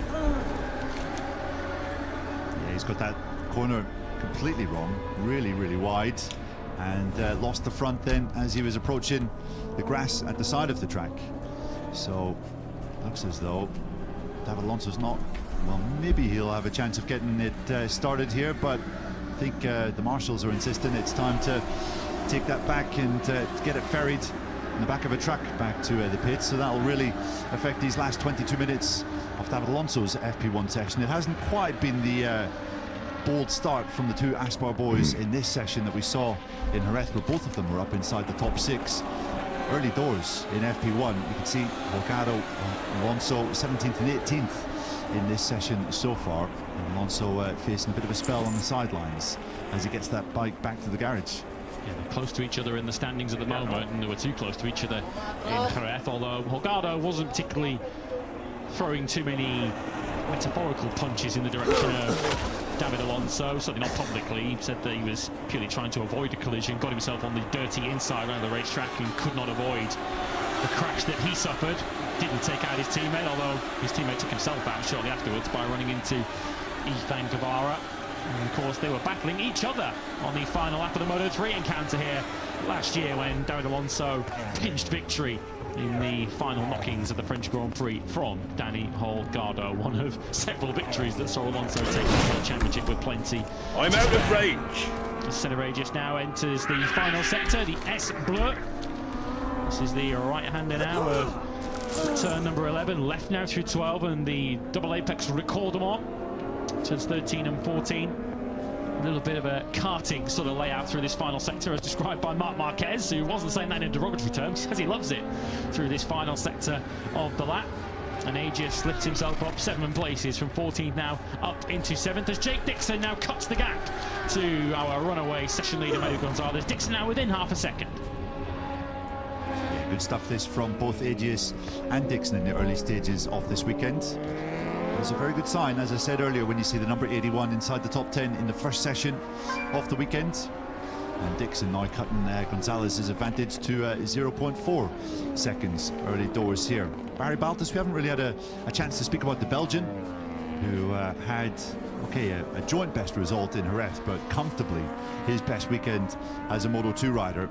Barry Baltus coming home in a fabulous second place. I kind of feel, not to diminish his first ever Moto2 podium in Qatar, but it was such a strange race, such strange conditions. The first time that Pirelli had ever had a race in the Moto2 category. It was always going to throw up 1 or 2 slightly strange results, and I think we saw from the rest of Baltus's 2024 that it was a bit of an outlier. It wasn't the kind of the form book that we were going to see for the rest of the season. Whereas I feel in Jerez, it was no fluke. It was hard-earned. It was a strong weekend where he was featuring at the front in pretty much every single session. Qualified just off the front row in 4th. And yeah, the way he took about the fight with Moreira and Aegis early on, took 2nd place, he made it his own. And really was kind of in a class of his own, apart from Mana Gonzalez up ahead. So brilliant stuff from Baltus, and you have to say it's not an outlier this year. It's his 4th top 7 result in the first 5 races. I mean, that is a pretty good consistency from a rider that has never been famed for his constant results. And he seems to have found a home at the Fantic team where he certainly feels comfortable and able to not only express himself but to put his best foot forward on the racetrack. And he said it was as much about managing his mind as managing the tyres in the latter stages in Jerez. Of course, it was a bit of a voyage into the unknown for everybody, trying to manage that SCX rear tyre to the end, but it was more about keeping his concentration and keeping his mind on the job for Barry Baltus in Jerez. And certainly, if you listen to Barry now, he doesn't see that as an achievement in itself that he's going to settle on. He wants to turn that into 2, into 3, into 4 podiums, and potentially into a Grand Prix victory from here. Rather than celebrating the achievement, he said, look, I've got 18 more chances now here for the rest of the season to be up here on the podium. This is a taste that he's now had once this season, twice in his career, and he wants it on a more regular basis. And with what we've seen so far now, over, well, what have we, 5 Grand Prix weekends so far, we've seen enough evidence now to suggest that this is no flash in the pan. This is the Barry Baltus that we can expect to see for the rest of the season going forward. Time is money, friend. First time Hurry in back. my memory, Keep it real. you might be able to correct me on this, but the first time in my memory, Keep it Aaron real. Canet has been Be good. properly outperformed by his teammate in a Moto2 race for quite some time. Yeah. Which is no small feat at Aaron Canet's home circuit. Well, not quite his home circuit, but one of his home circuits in Andalusia, southern Spain. So brilliant stuff from Baltus. And afterwards, asked about where has this come from, and he said most of it is just the kind of new surroundings. After being a couple of years in the RW racing team, I think it was 4 seasons racing with the Dutch squad. It's probably time just to have a bit of a change of scenery, change of air. And he said with the tight ship that Roberto Locatelli, former 125cc world champion, runs in that Fantic Racing Linus Sonego squad, it really just gave him the kind of confidence that, okay, he now has everything at his disposal to start putting solid results together. And Baltus was always famed for being a bit loose how you with doing? his right wrist in terms of just not really managing his tyres that well. I remember in the Dunlop era of Moto2, he was famed for burning his tyres up and not really having the kind of mindset to manage it for a full race. But we're in Jerez in really hot conditions using Pirelli's super soft rear tyre, and he manages to make it last better than everyone, bar one other name. So yeah, you have to say he's made a huge step forward this year, not just in terms of his speed, but in terms of his race management. And already through this season, we've seen him on the front row of the grid for the first time in Moto2. That was back in Austin. He set the fastest lap of the race in Qatar on his way back through the field after a terrible first lap where he was down as low as 15th on that opening lap. He's now equalled the best result of his Grand Prix career. I don't think it's a fanciful question to ask if we're going to see a victory from Barry Baltus this season. Yeah, I'm inclined to agree with you on that one, Lewis. And I think it was 2 years ago here where he came home 7th, and at the time that was his best ever result in Moto2 at this track. So don't expect that that Jerez result to be a one-off for the number 7, the Belgian, who does count this as pretty much his home race. We don't obviously have a Belgian Grand Prix, but Le Mans in France is as close as we come. So Barry will certainly have some fans in attendance, I'm sure, as well as some friends and family here throughout this weekend. And he started off in a decent fashion so far with 6th place in this session with 50 minutes to play. Here's Alonso Lopez, who's currently up inside the top 10. 10th position for him. We've got Boscoscuro's 2nd in the form of Jake Dixon. 5th for Tony Arbolino for the Blue Crew Pramac squad. And then 10th and 11th for the Speed RS team, as they are now calling themselves. And Alonso Lopez was on the podium course here last season, although he blamed himself really for making a few mistakes late on, which dropped him into the clutches of that busy group behind, involving the likes of Viagura, Joe Roberts and others who were all battling for those 2 other spots on the podium. Lopez crashed twice in the Spanish Grand Prix, the 2nd of which left his bike damaged to such an extent that he was disqualified from the race, as the FIA MotoGP stewards didn't want Alonso Lopez dragging that broken Boscoscuro around for the rest of the lap. But after a podium finish, his first of the season of course in Austin, it's now back-to-back non-scores for Alonso Lopez, not exactly kicking on from that first podium of the year back in the States. Yeah, he was just trying to do a bit too much too soon, wasn't he, after qualifying 13th in Jerez. Got a bit overly excited and have a good one. David Alonso about him, and he was just a bit too impatient and threw it down the road early on. Jake Dixon looking fairly relaxed, although looking at his run just there, it's still early in the weekend of course, but considering Manu Gonzalez was doing mid-35s for fun at the start of this session, it is safe to say that there's still a bit of work to do in the Elf Mark VDS Racing Team box to get to that sort of rhythm. But Dixon is very much the best of the rest as it stands. 2nd place and just under half a second off Manu Gonzalez's fastest time. we were talking a bit about Barry Baltus, Lewis. Some of our viewers may be asking the question, what was up with Aaron Canet in Jerez? Where was Aaron Canet? Why was he down in 8th position at the end of the race? It was quite a subdued weekend overall, wasn't it, for the former World Championship leader, who was coming to the Spanish Grand Prix off the back of one of his best ever Moto2 performances, but it didn't really quite go to plan, did it? No, said he just didn't have the right feeling with the bike throughout the weekend, and ultimately went into championship conservation mode in the race itself. He has spoken already on a few occasions this season of trying to follow the Ayagura template to Moto2 title glory this season, which is all well and good, but if Manu Gonzalez is continuing on his current form, then that might not be enough. Because Manu Gonzalez has not only got the pace, but he's able to Stuka! and is able to win those Grand Prix still with something to spare. But Canet said it was much better from his point of view than to take the 8 points for 8th place rather than risk a crash. Those 8 points keeping within 7 of our World Championship leader Manu Gonzalez, but yeah, unusually subdued by Aaron Canet's usual standards, which have seen him relinquish that World Championship lead. Was on pole for this Grand Prix last year though, and did take a podium finish back in 2022, so Aaron Canet will hope that he will be something much more like his old self this weekend. He's currently sitting in this session in 7th place.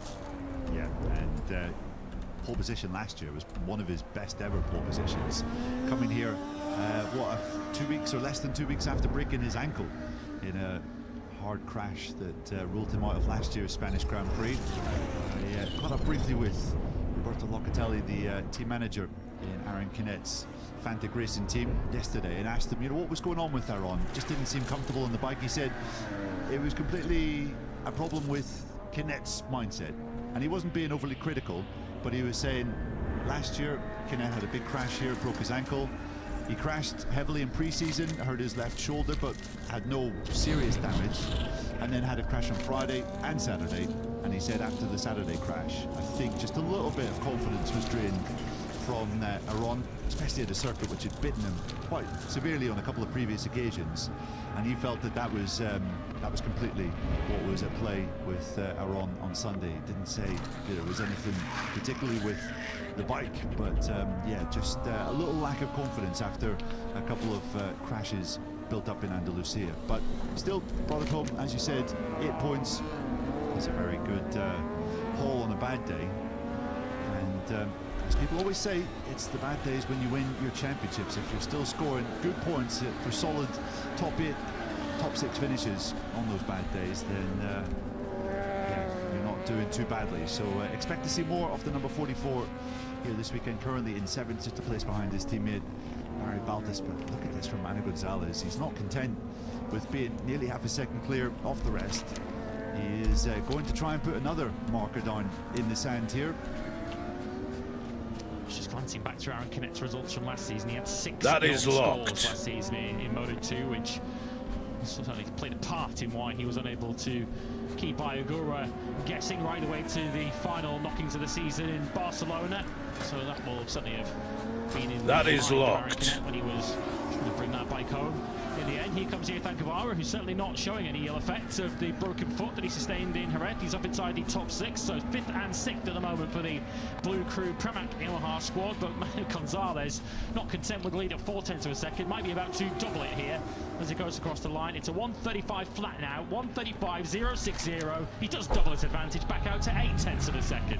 Yeah, Jake Dixon, the only rider within 1 second of the current championship leader. Manu Gonzalez doing a stellar job here in free practice 1. Really just trying to rub everyone's noses in it as it stands. Making hay while the sun shines is Gonzalez, now 7 points clear in the World Championship ahead of his compatriot Aaron Canet. As you can see, Alonso's bike just making its way back to the asphalt box, so I'll be surprised if we see the Renault Model 3 champion out in the final couple of minutes of this session. Senna Aegis has gone up into the top 3, so once again it's 1 and 3 for the Locomotive Dynavolt Intact GP squad. Aegis now also within a second of Manu Gonzalez. Sergio Garcia, last year's French Grand Prix winner, has also just set a personal best for the QJ Motor Frinsa MSI squad. He's up into 13th place, best we've seen from him since his return from injury. We're still awaiting the real Sergio Garcia to stand up once again in Moto 2. Hopefully this weekend is when we see that once again. But Manu Gonzalez might not be a million miles away from that all-time Moto 2 lap record here. It stands as a 1:34.868 from Sam Lowes, which he set last year early in practice. As mentioned, it was Aaron Kent ultimately who took pole position for that weekend. As we now pick up the World Championship leader, who will be into the 34 shortly here. It's a 34.916, so he does fall slightly short of the all-time lap record, and he's 100th of a second away from being a full second clear of the field. Yeah, crazy stuff then for Manu Gonzalez. Early doors. Some of his rivals must be looking at the timing screens thinking, goodness me, I feel like we're going quite fast already, being within a second of the existing lap record in FP1 in fairly cool and cold conditions. But Gonzalez is just operating on another plane altogether. I do feel that we're going to see that advantage slashed in these final couple of minutes. Alonso Lopez could be the rider to go into second. You can see here, second off through split number 3 as he comes out off turn 14 with Cordemont. Final turn of this Bugatti circuit. He does indeed go second and reduces that advantage to just under 0.6 of a second. So we do have Oscar Skuros second, third, 6th and 9th. Unfortunately from that point of view, none of them are particularly close to Manu Gonzalez at the moment as the yellow flags return once again, and it's Senna Aegis who's brought them down. Looks like he might also be at La Chapelle, where we saw David Alonso go down early further back in the corner. Alonso is off on the Circuit de la Sarthe, the 4-wheel 24-hour circuit down in excellent turn 6. Aegis has at least made it as far as the gravel track, dropping quite sharply downhill here into turn 6, and the front end tucking for Senna Aegis, which puts a little blot on a copybook. It's been a strong session so far, but Amy's been relegated now back down to 6th place, but it doesn't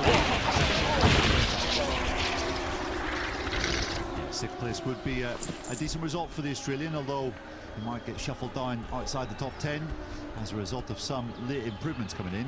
Celestino Vietti has made his play 4th place on the weekend for that, isn't it? On a Friday morning for Celestino Vietti. Surely that's a decent omen for the Italian.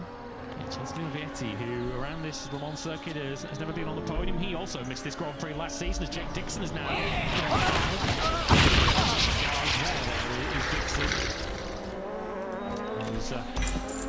Being instructed by our French marshals, who've had a busy morning already so far with red flags in Moto 3 and in Moto E. And I think it's perhaps a little bit harsh to call that a crash for Jake Dixon. Just ran on into Garage Vert, braking quite sharply there, down to 80 kilometers an hour into turn number 8, and had that not been a very deep ground. I think that's fair, but it does look as though Dixon's FP1 session is over. It'll be 6th place at best for the Brit, although no real drama with the final times of this session obviously not going toward qualifying. That will fall to this afternoon's practice session, where of course we'll have a mini qualifying at the end of that. You could just see Dixon still in the gravel traps at the top of the shot. Garage Vert guns it down towards Shimano Boeuf. This left-right flick is an all-action end to this lap here at the Bugatti circuit. A couple of really fun, fast-flowing corners. The S-Bleu, turns 11 and 12, in which Baltas was just negotiating, and then of course the final, very tight, double right, turns 13 and 14. So it's been a good session for the number 7, Baltas. He goes second, Aaron Canet up into 6th. Let's see maybe if Oscar Skuro jumping to the top of the order with Tony Armstrong.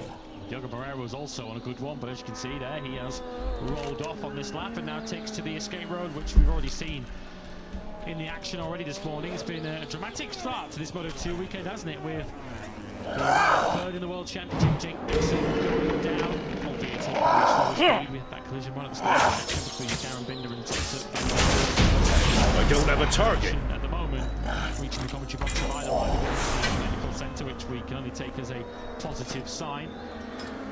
David Alonso also has gone down, and our information on our timing screens is that David Alonso has now just returned to the racetrack once again. He is on an out lap, so Alonso will at least get a couple of laps of running at the end of this session to make up for what has been a truncated session for the Colombian. Untu moves up into fourth, and Tony Arbolino closes the gap to within only a tenth and a half now of Manu Gonzalez. Arbolino down to a 1:35 flat. Yeah, another rider not particularly renowned for his Friday speed, but Arbolino All I ever wanted getting was the to job done study. here on Friday morning in FP1.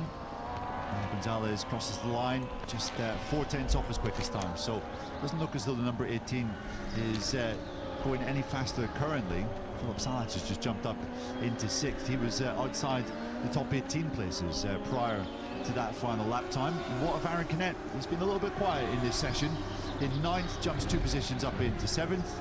And Baltus, it looks as though he may have got held up ever so slightly by number 9, just up ahead of him, who himself has had a fairly respectable session here in FP1. 5 Boscoscoros of the 8 of them in the field at the moment, all inside that top 10, led by Arbolino, who's up in 2nd place. The other Boscoscoros in the field, Ethan Guevara is 13th at the moment. But Sergio Garcia and Ivan Ortola for the MSI squad, 18th and 22nd respectively. I haven't seen anything really from Danny Holgado so far this morning, the top rookie of the moment in this Moto2 Championship.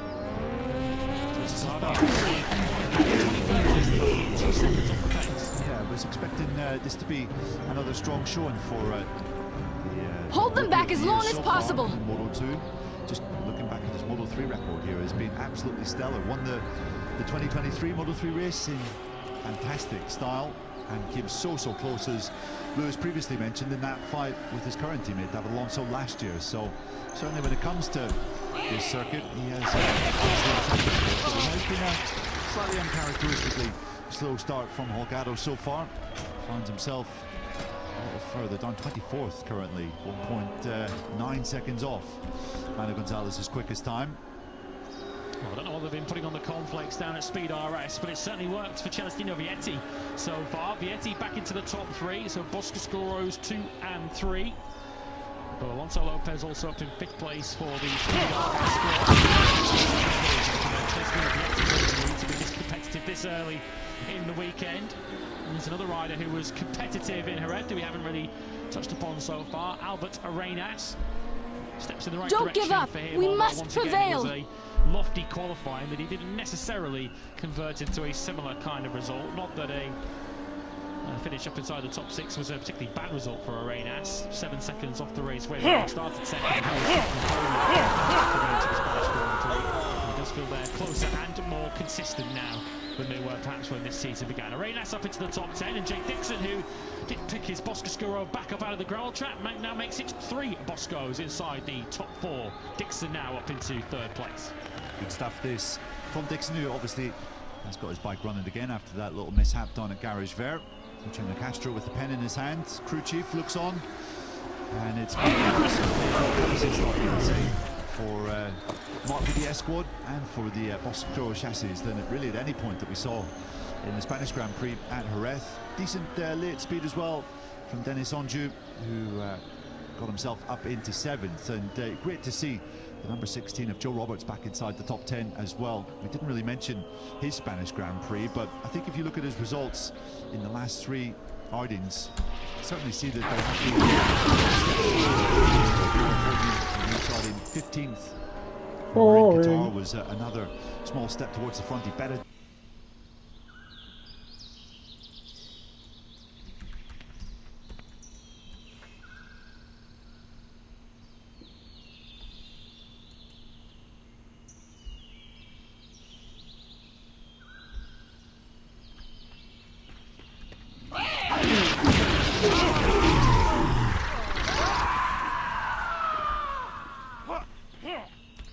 You are defenders of a doomed world. Flee here, and perhaps you will prolong your pathetic lives.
a time and a place to do it, it was at the Spanish Grand. Our newest MotoGP winner, Alex Marquez. Quartararo, if there were any spare tickets still going a couple of weeks ago, they were quickly snapped up after Quartararo's display at Jerez. After 5 years and 94 starts, we can I'm trying to finally think say here. it's great for We have Mercedes won as well. valuable 29-year-old time. Spaniard Now we Alex must Marquez pull for back. BKA Gresini Racing is finally a MotoGP winner. He richly deserved it. You always felt like when Mark did make that mistake early on going through turn 8, Marc Marquez crashing a left-hander. When was the last time we saw that in a Grand Prix? It cost him the World Championship lead. Alex said himself, Lewis, when he realised Mark was out, he said, Alex, today is your day, today is your time, and he delivered in some style. What a way and what a place, the Spanish Grand Prix, the spiritual home of Grand Prix racing. It's correct, isn't it? For Alex Marquez to take his first MotoGP victory there, well, that was just the cherry on top of the cake. Yeah, I'm sure he wouldn't have wanted to wait this long for his first MotoGP victory. It took Alex Marquez 94 starts to achieve it, but if there was ever a time and a place to do it, it was at the Spanish Grand Prix in front of over 100,000 of his fellow countrymen and women. He was already waving and celebrating to them on the final lap of the race, which certainly had his father getting a little bit nervous as he was telling Alex to calm down on the final lap before he'd even reached the checkered flag. But you can't blame Alex wanting to soak up every last second of that moment. A moment he has worked his whole career towards, and as you say, it puts him back at the head of the MotoGP World Championship. Just 1 point separates the brothers, Alex.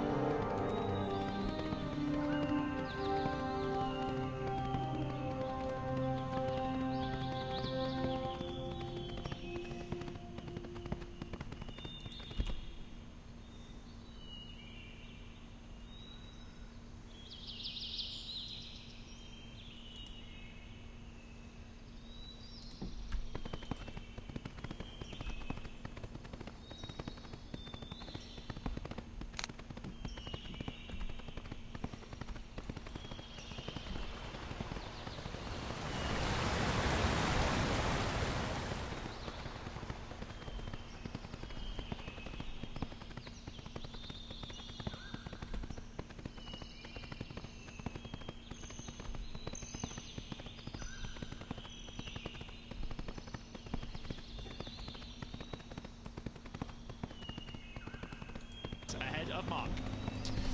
Yes, so far this season, Alex Marquez second in all of our 5 Saturday sprints so far. And then, of course, his Grand Prix record, second in Thailand, second in Argentina, second in Texas, and then finally victorious last time out in Jerez. We saw the tears flowing post-race in Andalusia. He watched the race afterwards, and he said, on my own, at home, more tears were flowing as well on the sofa as he relived, without question, the greatest moment of his career. He was asked actually post-race, where did this moment of winning a MotoGP for the first time rank in his Grand Prix career? He says, well, it's level, it's equal with my Moto3 and Moto2 World Championship successes. So it just shows what it meant to Alex Marquez. And you do wonder, Lewis, whether, you know, so many times we see rise in their careers, friend. What is it you wish? There's that weight of expectation lifted off their shoulders. We're not going to say to Alex going, well, when are you going to win that first Grand Prix? It's a bit of a release of pressure. And sometimes the floodgates can open, so we'll see what happens in Alex's case. Yeah, the belief will certainly be there for Alex Marquez. He not only knows that he can do it, but he knows how to do it. So, this season that we haven't seen from Alex Marquez in MotoGP before. He feels at one, he feels natural on board that Ducati.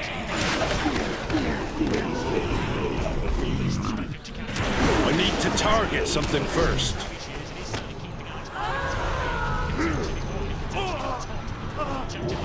Blood and thunder. From that Trackhouse Aprilia, difficult to foresee a worse start to the weekend than that. Deary me, the 25, he's just stuck in a rut right now, isn't he? He cannot get out of.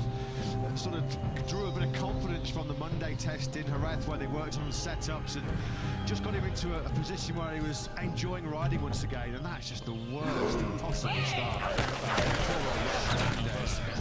Who sits 19th in the World Championship. He walks away from the scene of the crime. There was flames, as we saw, lapping out the bottom of that Aprilia RSGP. I mean, you could not have imagined or envisaged a worse start for Fernandez. All that sort of the confidence gained and the optimism gained at the post-race test in Jerez on the Monday Well, it's gone before he's even completed a time lap here, really, in Le Mans. Unreal. He did inherit a point in the end, didn't he, in Jerez after that late penalty for Aleix Espargaro. Yellow flags into Shimano Berkovic. It's turn 10, he's gone down. He's gone down on the right-hander, the corner of his teammate now. Iagora is coming through. We have got every rider that's still out there on the racetrack on the soft front tyre. Given the cool conditions, the rider's keen to avoid what we saw on the Saturday morning in Jerez a couple of weeks ago in the coolest conditions of the weekend, where we saw rider after rider all going down. Ralph Fernandez has provided an early warning to the rest to be a little bit careful out there in these conditions, and he's already given his Trackhouse mechanics the lunch break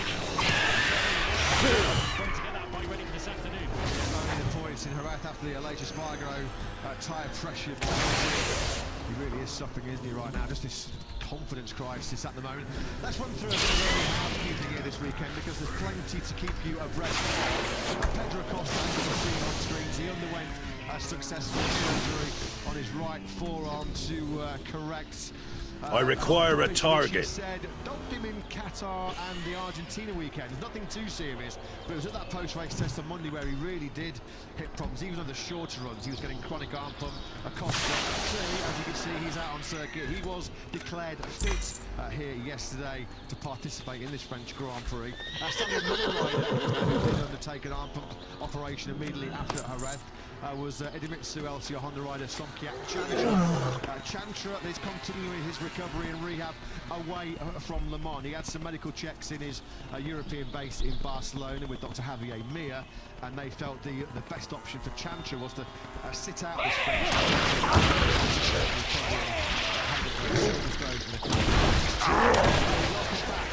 It feels like it's been a long time since we've seen him, doesn't it? Yamaha rider Miguel Oliveira, perfect timing as the 88 pops up on screen. Oliveira, we haven't seen him since the early part of the sprint in Termas de Rio Hondo. A serious left shoulder injury has ruled Miguel out of the last 3 Grand Prix. But as you can see, he has been back in action, declared fit yesterday. And Lorenzo Savadori, he continues to deputise for the factory Aprilia team in the absence of reigning world champion Jorge Martin. And like I say, we also welcome back a familiar face. We've got another Honda wildcard after Aleix Espargaro. Dipped his toe back into the waters last time out in Jerez. Great to see Lewis Taka Nakagami also on the development RC213. I think he just swings there on the number 30. I need to target something first. Absent, of course, Chantra replaced Idemitsu LCR Honda. He's here this weekend. He's up in 11th place to Mono Nakagami, like Aleix Espargaro this season on a Honda that is continuing to make steps in the right direction, even if the Jerez battle wasn't the greatest that we can really the first had a tough weekend by the high standards that he's been setting so far this season, but he did at least regain some confidence at the top. Still 4 Hondas out on track this weekend, with the 3 regulars minus Somkhiat Chantra and the wild card of Taka Nakagami. And we're expecting, of course, more wild cards to come from both Nakagami and from Honda collectively as we go through the season. Yeah, there's a few whispers that maybe Aleix Espargaro might be wild carding at Silverstone in a couple of weeks' time, which makes a lot of sense. He was a British Grand Prix winner on the factory Aprilia a couple of years ago. I must get closer. Honda's 6 allocated wild cards will go to in Motegi later on in the season. But it's great to see Oliveira side by side with Nakagami, as Maverick Vinales takes early control of this FP1 session. Now, this is not a great surprise, is it, right now?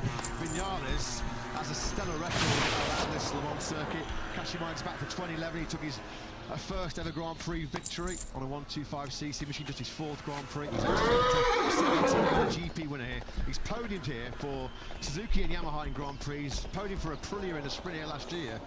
Can he complete the set on the factory KTM? Vinales has fought for the podium, hasn't he, in Qatar and in Jerez last time. And there was the absence of Somkhiat Chantra, not replaced this weekend by LCR. Still not able to find himself in the point-scoring places so far this season. But yeah, Lewis, if there's one rider, I'm sort of course, we're drawn to the title fight between the Marquez brothers, Pecco Bagnaia. We're going to be interested to see how Quartararo goes this weekend, building on what was a brilliant Jerez. But one rider I'm really drawn to is Luis Vinales, given his Le Mans record across all classes, and certainly just the way he's been riding, performing of late on that factory KTM, head and shoulders above anybody else on an RC16 right now. And you can just tell him in the press conference yesterday, full of belief, full of confidence. I'm out of range. Look, he's got a great crack at the podium again here this weekend. Recent evidence doesn't exactly disprove his confidence. Mario Vinales, a winner here, What do you mean? 16-year-old in not too right from his very first Grand Prix outing here, he's had something of a love affair with Le Mans, and straight up into 5th place in this session. He's now able to just jump on that KTM and ride it without thinking too much on that motorcycle. It's what you would say natural. In that process of understanding that bike, he's much further along that process than he was at any stage of pre-season testing when he was struggling on that KTM. Marc Marquez looking to try and and he's our first rider of the weekend into the 131s. And just a quick mention to the riders, Martin Lewis right now, so Morbidelli, the Fertolino Enduro VR46 racing team like Frankie really did have a couple of huge washing machine crashes in Jerez last time out. He was a big fall, wasn't he, on Friday at turn 4, left himself with a pain in his neck, and then didn't really help himself from a physical perspective. A monster gets off in the Grand Prix on Sunday at turn 11. And we've seen some shots on social media.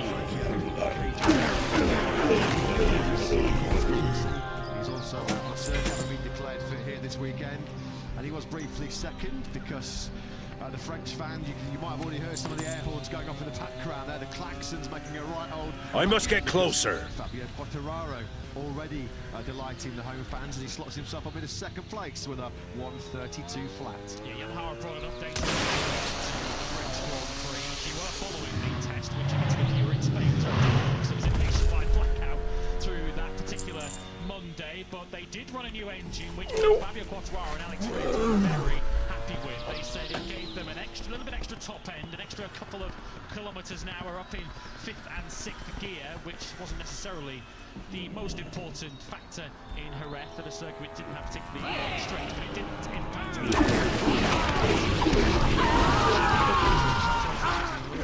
punch down the straights, and Paolo Pabecchio confirming to Cry for mercy! Your meaningless lives will soon be forfeit. Yeah, performance in 5th and 6th gear, which probably you won't see the major benefit around a short, tight circuit like Le Mans, but when you think about real horsepower tracks on the calendar coming up like Silverstone, like Aragon, and in particular Mugello, that little bit of extra performance in 5th and 6th gear will certainly be a big help to the... It was absolutely buzzing, wasn't it? But I think Quartararo was perhaps not a little bit more sceptical, but perhaps a little bit more realistic about the benefits it was going to bring. I think Alex Rins is looking for any kind of a boost at the moment. I think we got a sense, Lewis, didn't we, in Jerez, that Fabio Quartararo's performance in qualifying the sprint and the Grand Prix, it just gave a huge lift, a huge boost. Not just to Fabio himself, but to his team, but to the whole project. Also with what is Pramac it well. you wish? We have to say they've got all the updates too here this weekend, but you just got a sense that Fabio's Jerez display was just the perfect timing, a massive injection of belief for the whole Iwata factory project. Because they were so strong through pre-season testing, but then we were slightly concerned when they were uncompetitive, relatively speaking, at the Buriram test and then at the Thai Grand Prix, whether that was perhaps just a bit of a flash in the pan. Well, clearly it wasn't. Clearly at more traditional European circuits. Front row of the grid in Qatar as well, and was in the running for the sprint podium on the Saturday night in that particular Grand Prix before he had some issues on the Sunday. So Yamaha's progress is genuine. Of course, now back up to full strength this weekend across their two teams with Miguel Oliveira back in action. So Yamaha will be hoping to continue that forwards momentum. Of a second, then expect Quartararo to be in the battle before once again tomorrow. And fair play to Yamaha, because I think we can see there's a clear change in policy of how they operate with their independent team. In the past, and there's no criticism to Yamaha whatsoever, but I think there's a clear differential in bike spec performance between the factory team and let's say the Tech 3 team as it was back in the day. This shows that new strategy being worked on immediately here in Le Mans. The fact that the factory updates, the new engine brings in Quartararo is obviously a as well. And that's how you're going to develop. That's if you've got up 4 riders trying to keep the same development, close that big gap to the factory Ducati. An interesting point made by Miguel Oliveira yesterday. He said, of course, he's going to have to blow up a few cobwebs, a bit ring rusty, having been out of action since the Argentine when he left in South America. The bike he's jumping on here today in Le Mans is a very different Yamaha. There's different linkages, different as well as 2 significantly different components in a revised chassis and a revised engine. So a bit of learning to do as well here for Miguel Oliveira, because it's a different Yamaha to what he was used to before the injury. And he's currently in 21st place of the 21 who've set a time course for obvious reasons, if you've been watching us since the start of the session. Raul Fernandez yet to register a lap. Ducati 1-2. Marc Marquez second clear at the moment of his teammate Pecco Bagnaia, who will be watching very, very closely throughout tomorrow morning. Bagnaia wasn't exactly dancing on the ceiling with the optimism of the tweaks that they tried back at the Jerez test, but they're getting closer to the Marquez point. Welcome to the relative to Alex Marquez and to Marc Marquez, you have to say, in Jerez.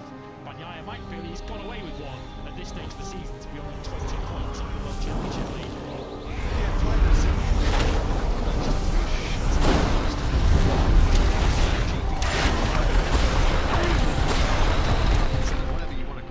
The latest spec factory Ducati, he just does not have the same level of comfort and confidence that he did on the GP24. So that was clear when he looked at Alex Marquez's data through the high speeds, turn 11 and 12 in Jerez. Alex was riding exactly as Pecco was last year, but Pecco trying to do the same thing on the GP25. Bring the fight to me and pay with your life. As well. As Lewis just mentioned, I mean, if it wasn't for Marquez dropping the ball Too far away. and in a race, 60 points back in the World Championship. So far this year has the Italian very, very busy post-race test in Jerez a couple of weeks ago. So has anybody bought anything nice and shiny and new for the French Grand Prix? Well, let's find out, because Jack's down in pit lane to find out. Yeah, good morning to everybody from what is thankfully a quiet pit lane. This is one of the quality ones of the year. So we've got Craig Breitel racket here in Le Mans. But as you say, always interesting to come and have a look at the bikes post-testing in particular. Very interesting at KTM, because for the first time this year, really, we've got unity, we've got agreement amongst 3 of their riders. Brad Binder and, most interestingly, Pedro Acosta, who, of course, was taking that step back to a 24 bike. Both of the factory guys have now got an identical package to Maverick Vinales. We've been saying it for the past couple of Grand Prix that he has been KTM's leading light, and unfortunately for both Brad and Pedro, I think that their hand has been forced and they're having to go with the Maverick Vinales setup that he's been using, in particular on the rear of the bike. The same exhaust unit, the same rear end. Interesting to see the factory guys opting for Top Gun's setup. When it comes to Aprilia, Marco Bezzecchi is continuing to run that slightly larger rear aero, which we saw first testing on as well. Let's try to have a word with Davide Gardozzi, because it looks as though Marc Marquez has got a very slightly different chassis on one of his bikes. Pecco Bagnaia doesn't have it, Fabio Di Giannantonio doesn't have it.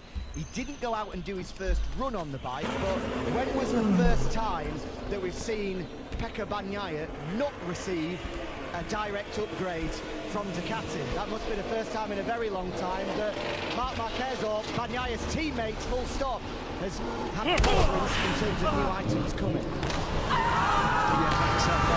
If you can't beat them, join them, or if you can't beat Maverick Vinales, join him. And that's certainly the case for the KTM riders so far this year. I have to say, Vinales has been absolutely brilliant over the last couple of Grand Prix. Of course, he led, didn't he, for those 5 laps under the lights in Losail in the Qatar Grand Prix. Thought he was on the podium before that rather cruel tyre pressure penalty came his way, and he was creeping back into podium contention. And wasn't he in Jerez a couple of weeks ago before he sort of himself, with the braking out condition and without any clear air behind Quartararo and Bagnaia ahead of him. So as soon as he got within half a second of Pecco Bagnaia, the heat from the brakes, the temperature on the front tyre and the pressure, he just couldn't buy an apex, couldn't stop the bike, couldn't get it into the corner. As far as his podium hopes were concerned, top right, yellow flag to out into the first 2 sets. They have been particularly clear, so obviously just for one of our riders out on circuit.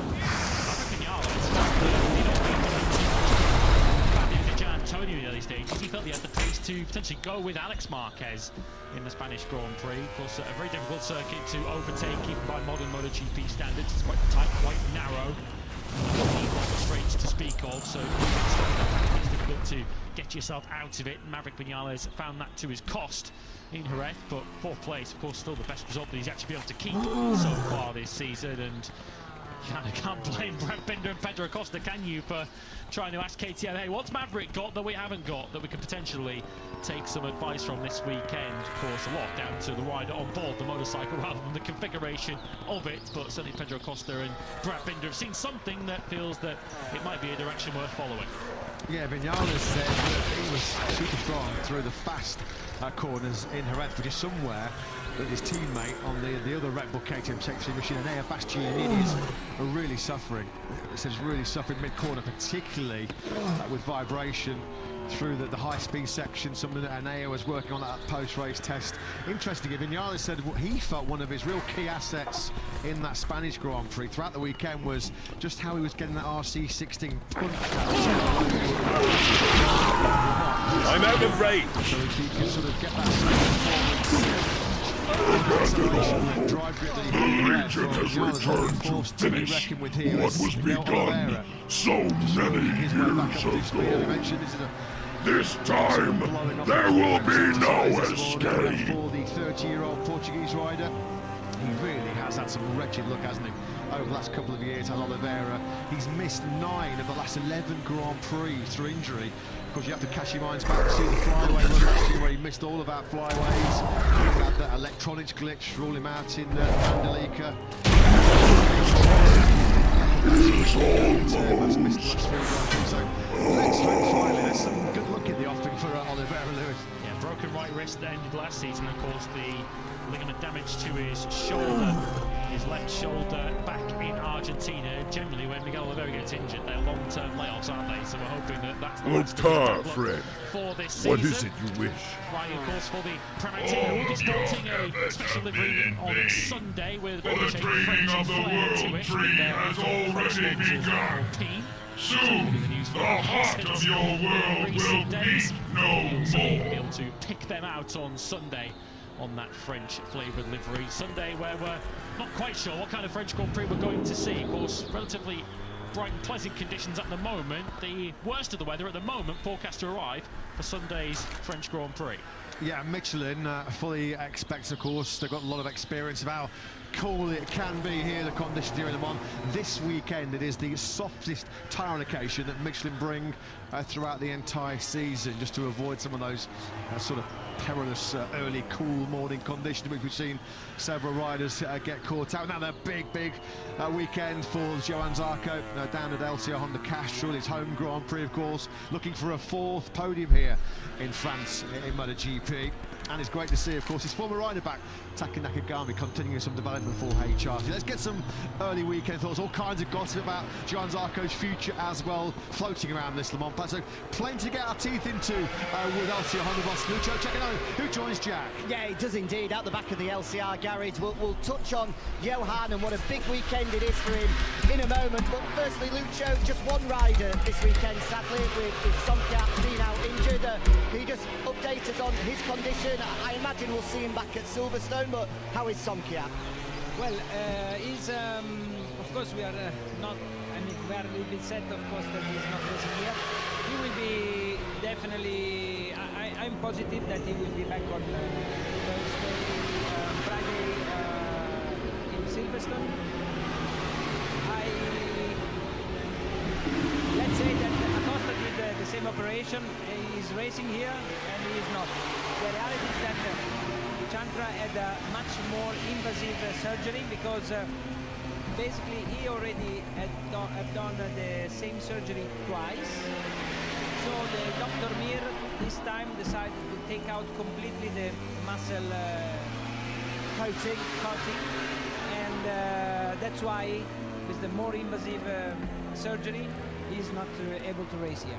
Well, hopefully we'll see him back. I think that the surgery normally, the first time there's a slit in the coating to allow the muscle to expand. The second time around, as you say, more intrusive, they completely remove the coating to allow the muscle to expand. So that explains that.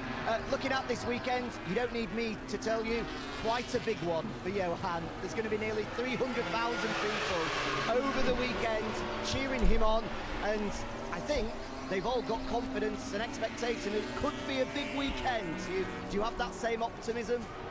Well, first, yes, let's say, yes, a little bit of pressure, just a little bit. I want to say that is an important Grand Prix for him, for Honda, for everybody. Le Mans is always a special place to race and very nice. We got always very nice welcome from the fans. We hope to not disappoint our fans, but the reality is that this circuit, especially in this part of the season, is very cold, and we do not have very much grip, and looks like we're suffering a little bit more when the grip level is not that high. So I want to keep my finger crossed that hopefully we will have a good race, but yeah. We have to see in the next couple of sessions. As the guy said, a lot of talk about Johan's future at the moment.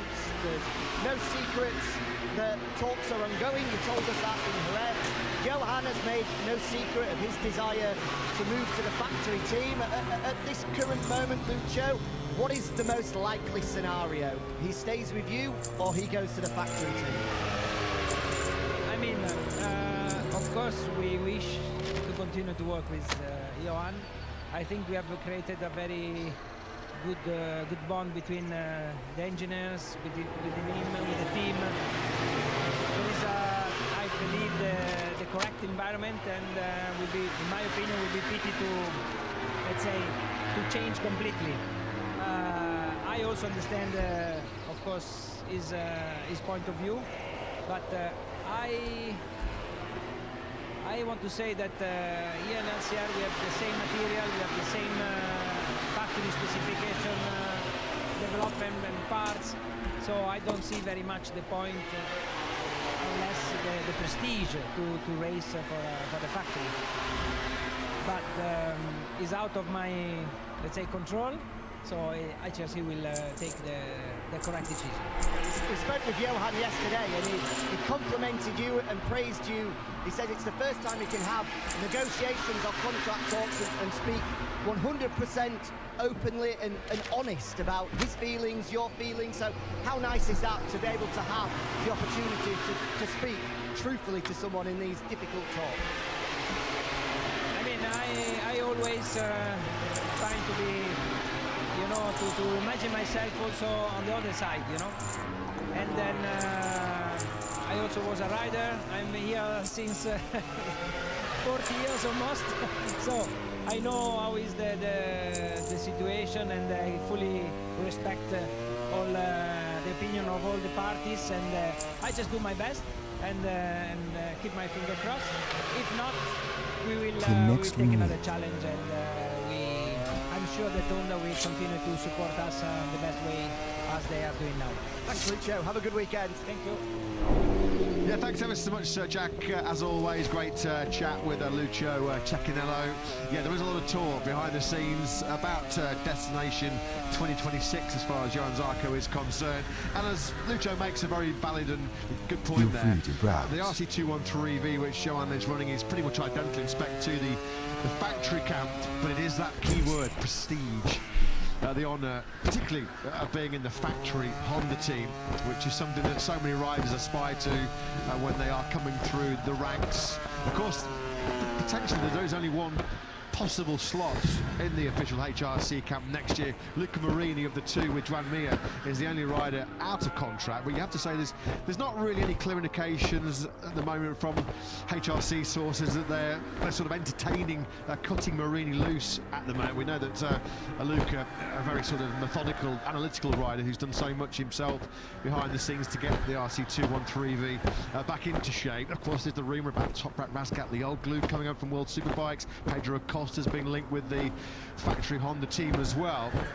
But just good, I suppose, for Johan Zarco fans, Lewis, and for Zarco himself, because I think there's a few raised eyebrows when he walked out of an offer to stay with Pramac Ducati for 2024 to jump on the LCR Honda. We know how Honda was struggling at that time.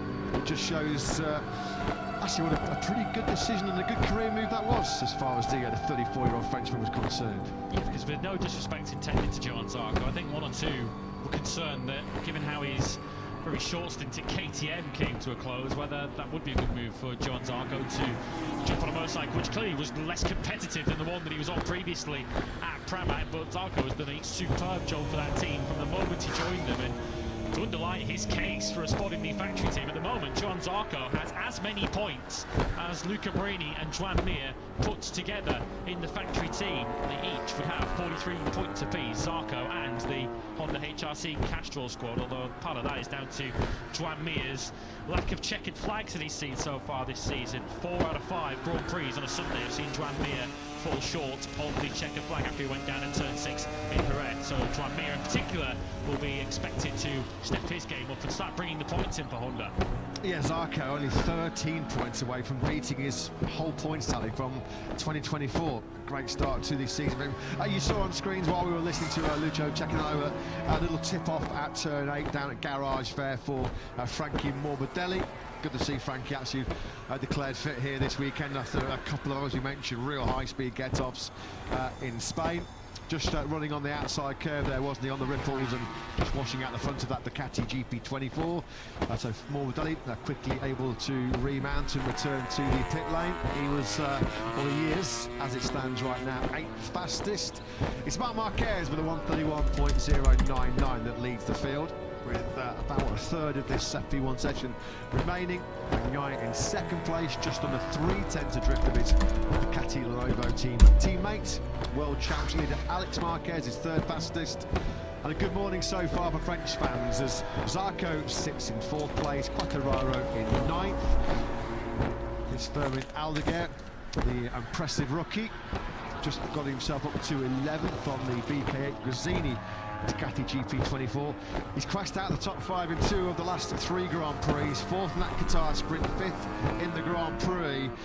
There's been some squandered opportunities at Lewis of late, but without any question, Aldeguer has the speed, he has the pace. It's just that lack of experience you feel at the moment, which is just stopping him from really loading up with some big points finishes. Yeah, the two big unanswered questions for me from Jerez were quite obviously where Marc Marquez would have ended up without a crash, but also where Fermin Aldeguer might have ended up without a crash, because he was on target to close in on that group of 4 up ahead of him, led by Alex Marquez. Quartararo, Bagnaia and Marco Vinales were also in the midst of that battle. And Aldeguer, angry and frustrated at an opportunity that he felt to potentially challenge for the podium that passed him by in Jerez. But there is, I should say, absolutely no doubt that a podium is coming for this young man through the season, who still is short. Well, he's only just turned 20 years older as Aldeguer. He feels that he had the pace to be with the front runners in Jerez, and certainly nothing that we saw would prove him wrong. Now he's got to convert that into some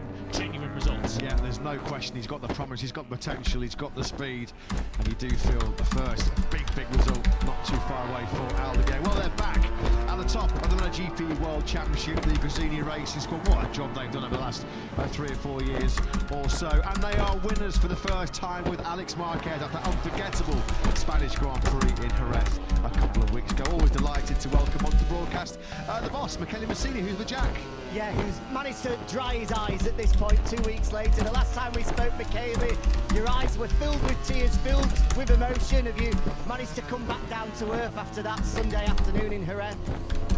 Yeah, I reviewed the race a couple of times at home just to realize better what's happened that another good page to add to our story. Very emotional to see how we grow with Alex, especially this year. We achieved the first win together, but now we have to keep calm and try to continue to working like that. This is, it feels a completely new Alex this year so far. Obviously the bike is different and that is a step forward, but in himself as a rider, you've seen a step, and if so, where exactly? Yeah, it's like this. He's more motivated, determined, and he know. I think that last year, especially in the middle.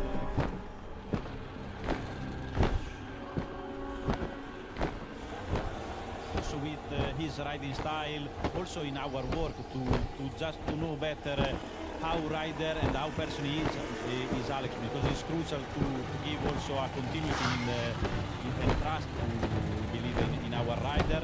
And Alex needs this because in all category he always achieve to go to the top, but he needs to work on to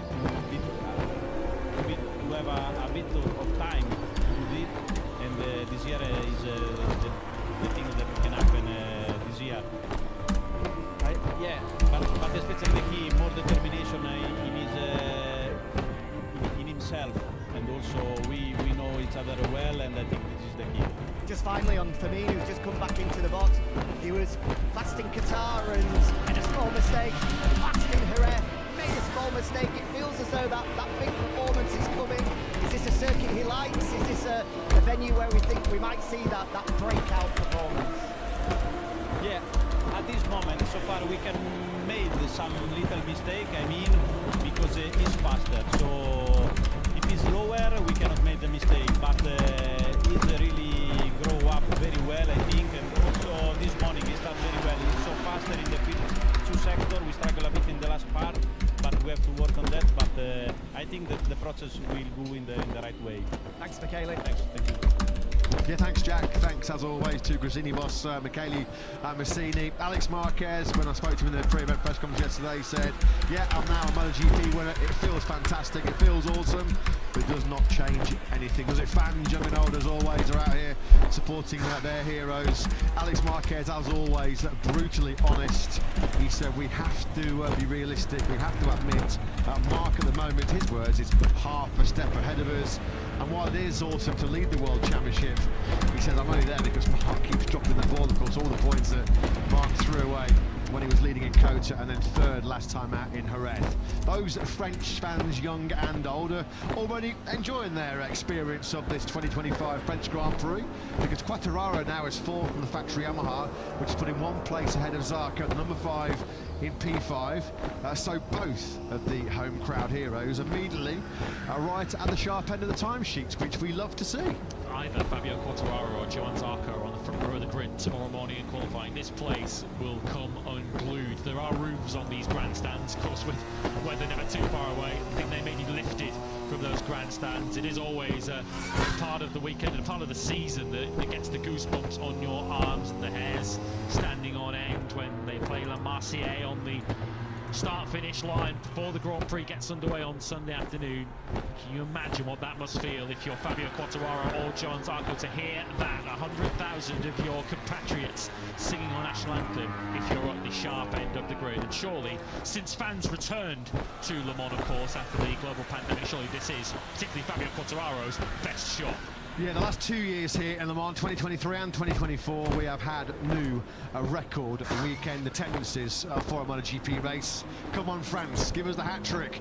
Give us our first ever 300,000 and more weekend crowd. We were close last year, so close, just a couple of thousand away. Have to say, when you looked at the crowds, the traffic on Wednesday, and then certainly just trying to leave the circuit on Thursday, here in Le Mans was not the easiest of tasks. There was thousands and thousands of fans who were in the grandstands yesterday. watching a special cycling event which 11 riders took part in. Tour de France legend, cycling god Mark Cavendish was present, and we are hoping to be talking to Sir Mark Cavendish later on this afternoon in our practice broadcast. But yeah, this weekend it's crazy, it's bonkers, it's really, you have to be here to believe, see and hear just the craziness of this Le Mans weekend, because they love their bike racing here in this part of the world, but they certainly love to party as well. They certainly do, and on that Le Tour pre-event that we had yesterday, there was a time trial competition that was won by Team Tech 3 in the sort of leadership of Maverick Vinales, and there was a sprint competition as well, and much like the 5 previous sprints we've had this season, it was won by Marc Marquez. He had to win it, didn't he? As soon as he knew that it was a competition and there was some silverware up for grabs, you could just see Mark's face just change. It's like, I don't care whether it's MotoGP, whether it's cycling, whether it's Tiddlywinks, I'm winning, and that was it. Here's Frankie Morbidelli's damaged Ducati GP24 coming back to the pit lane. It was a very slow speed tip-off on the outside curb on the ripples through garage there. Morbidelli has been now pushed out of the top 10, which is fine this morning. Not so good this afternoon, of course. The full hour-long practice session is where you need to be in that top 10 to advance directly into Q2. Here's just a quick replay then of the Morbidelli incident. Just watched that front on the ripples on the curb on the outside, and down went Frankie. Certainly a more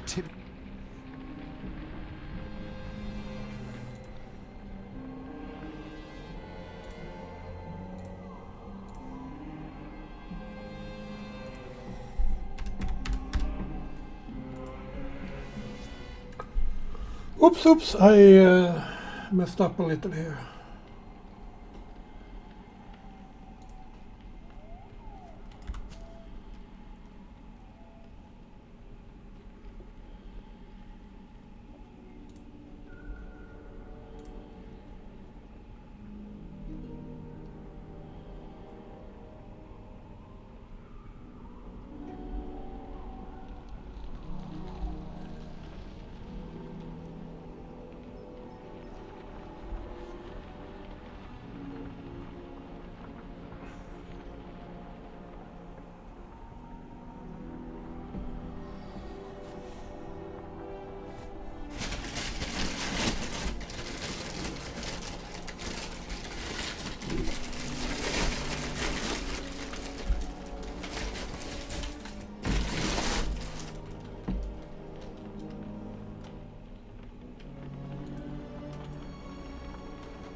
certainly a more timid and slower get-off than the two he had in Jerez a couple of weeks ago, which really were bone crunchers.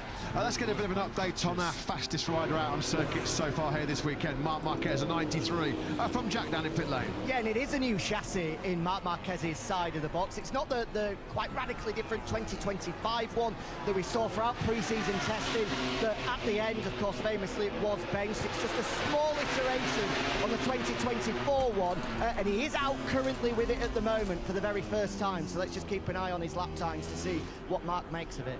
Yeah, thanks very much, Jack. We'll keep a beady eye on the progress of the 93. Unfortunately, one of those new shiny Yamaha engines and chassis has taken a rather hefty-looking trip through the gravel trap as Alex Rins sort of hobbles away from that get-up. That looks like it's into turn 2, doesn't it? Under braking, I think he's gone down. Yeah, he's already in the heart of the braking zone, left-hand side of the tyre, which will be running quite cool in these conditions. That's why everyone's been on the soft front tyre, including Alex Rins. Washes away very quickly and into the uphill gravel trap of Dunlop chicane. He lost that around about 50 to 100 metres before he even arrived at the chicane. Seen that crash a million times here in Le Mans, haven't you? As Alex Rins, thankfully for his sake, just sort of slides into the edge of the gravel trap there on his backside. Alex was in 15th place when he bit the dust in that second corner. Joan Mir on the factory Honda's just climbed up inside the top 10. 131.850. A shame, wasn't it, once again for Mir to slide out of contention on that RC213V last time out in the Jerez.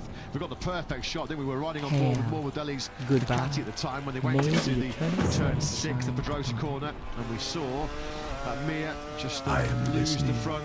There's no doubt that there's been a lot more speed shown this year by Mir. But he said the problem is the fact I'm keep crashing is the speed's coming, but it's not comfortable. I'm too close to the limit all the time. Riding too much on a knife edge. Is the 2020 world champion. Fast once again, and if we're all said and done, it is another DNF. Way too many cars this season. There have been 6 either did not finish or did not start for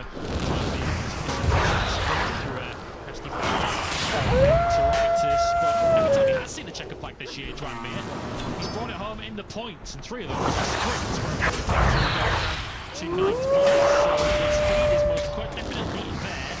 And Joan Mir, if you take the car out of the equation, where he was very ill on that Saturday, and every other World Prix so far this year. But as you say, it's not exactly comfortable speed for Joan Mir, and reaching checker flags has been his kryptonite so far. Yeah, he's on this kind of DNFs. This is not really the place that he wanted to see next on the calendar, because the 27-year-old Spaniard has DNF'd in the last 4 here in Le Mans, so it hasn't really been a fighting ground. It's a happy so far for the impressive rookie. There's a couple of them in this year's MotoGP World Championship, isn't there? We've mentioned Fermin Allen. The track class MotoGP find himself up in the first place. A 131.404. He is still the leader for in the World Championship as it stands right now. Back inside the top 10, a hard full 8th place last time out in Jerez. In his he's of course Moto2 world champion. Strength under braking, goes very well at stop and go layout. There's a lot of stop and goes around this Bugatti circuit. Back to the layout on the calendar that most resembles this one that we visited already, Buriram, and Ayagura was very much in the sprint podium conversation up behind Pecco Bagnaia, so don't necessarily see it as a massive surprise to see Ayagura competitive here this weekend, although to see him up inside the top 3 would count as a surprise, and boy has that turned what was a pretty miserable start to the session for Trackhouse into a pretty nice end to it. Yeah, not really a big fan, is he, as well, despite his seemingly love of stop-and-go venues. He said pre-weekend, I'm not really a big lover of the Bugatti circuit. You wouldn't have known it last year in the Moto2 race, where he came from 17th place to a sensational 2nd. That is his only podium finish, though, in 6 starts here. He's only ever actually had one of the top 6, so kind of like what he said about really never really fully gelling clicking with this 4.19 circuit. Fabio Quartararo down the years, had it 2 pole positions here previously in 2020 and in 2021, although he only ever has had 1 Premier class podium here in front of his home crowd. And you've got to go all the way back to 1954. It's fair to say it's a rather rare occurrence, isn't it, for a French rider to win in the Premier Class on home soil. No pressure, Fabio and Joanne, this weekend. Well, my only memory of a French winner here was Louis Rossi back in the first ever Moto3 race round here, which was taking place in underwater conditions, and they were absolutely berserk for Louis Rossi on that particular occasion. Just imagine what they would be saying and screaming if Quartararo was able to do the business on Sunday. Marc Marquez is currently doing the business. He improved a moment ago down to a 1:31.000. His advantage of Pecco Bagnaia is now close to 4/10, although it's been trimmed slightly by Alex Marquez, who now moves up into second, but Marc Marquez might be about to set the first 1:30 of the morning and extend that advantage still further. The 93 has exited the record him on, and it's a 1:37.64. He is 6/10 clear of his brother now.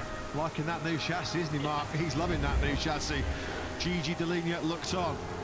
Marc Marquez at the moment in a session of his own. We've seen Ayagura and Joan Mir, the only two at the moment who've taken the checkered flag here. Bagnaia has got himself back up inside the top three with a 1:31.397. Quartararo with a bit of a late attack here. Likewise, Pedro Acosta. But a good session is for Acosta. He's done 17 laps. Of course, with heavy bandaging still on that right arm where he had the arm.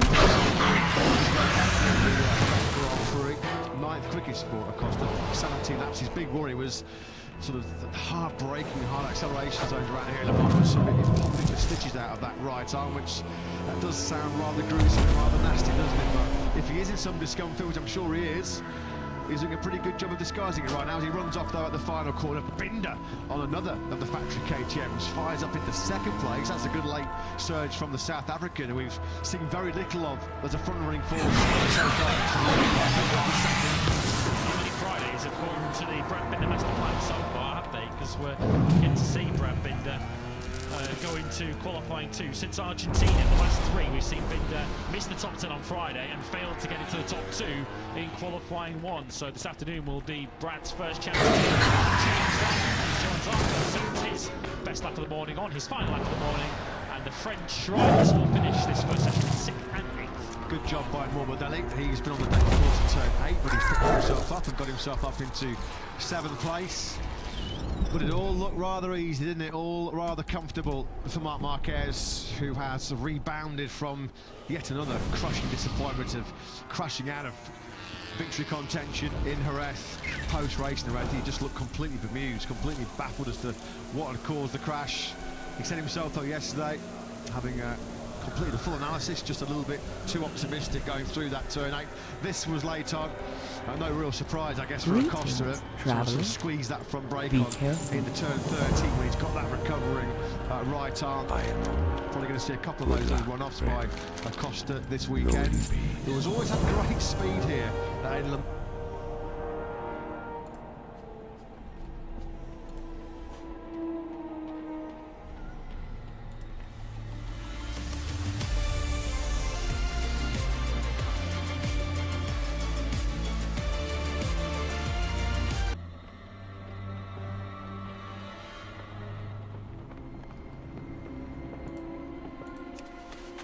Somewhat. It was cool and very breezy this morning. There's still a light breeze out there, but temperature.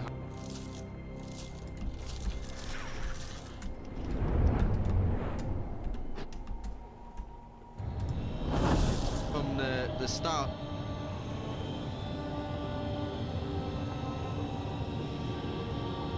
Of the week, and everyone packing in, as you can see.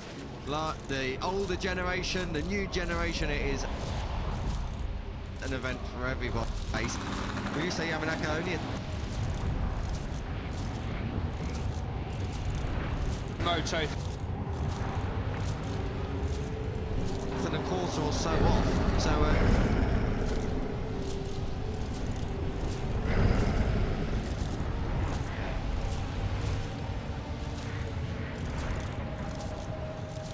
around up there again this morning, and despite Adrian Fernandez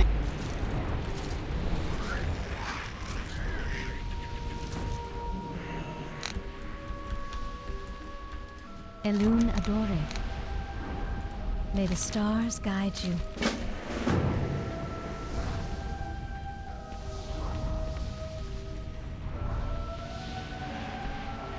How may I help? Be careful. Good luck, friends. Farewell. Del Nadris. Goddess watch over you. I am the spirit. Then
outside the top 3 in practice qualifying or the race, and he didn't finish outside the top 5 in practice qualifying or the race over in Jerez. So that's the GP really well for Yamanaka, and he's hit the ground running again this morning for 6. So good to see him try and get himself into that title race. He's got a lot of points to make, of course, with his teammate and Jose Antonio Rueda, but Yamanaka is doing a good job so far this season, especially in the last 10. David Munoz hitting the pit lane exit, and you can be sure that Dive Bomb Dave's got something lined up for us across the course of this weekend. We just missed what happened earlier on this morning with him and Angel Piqueras. They were having a little bit of a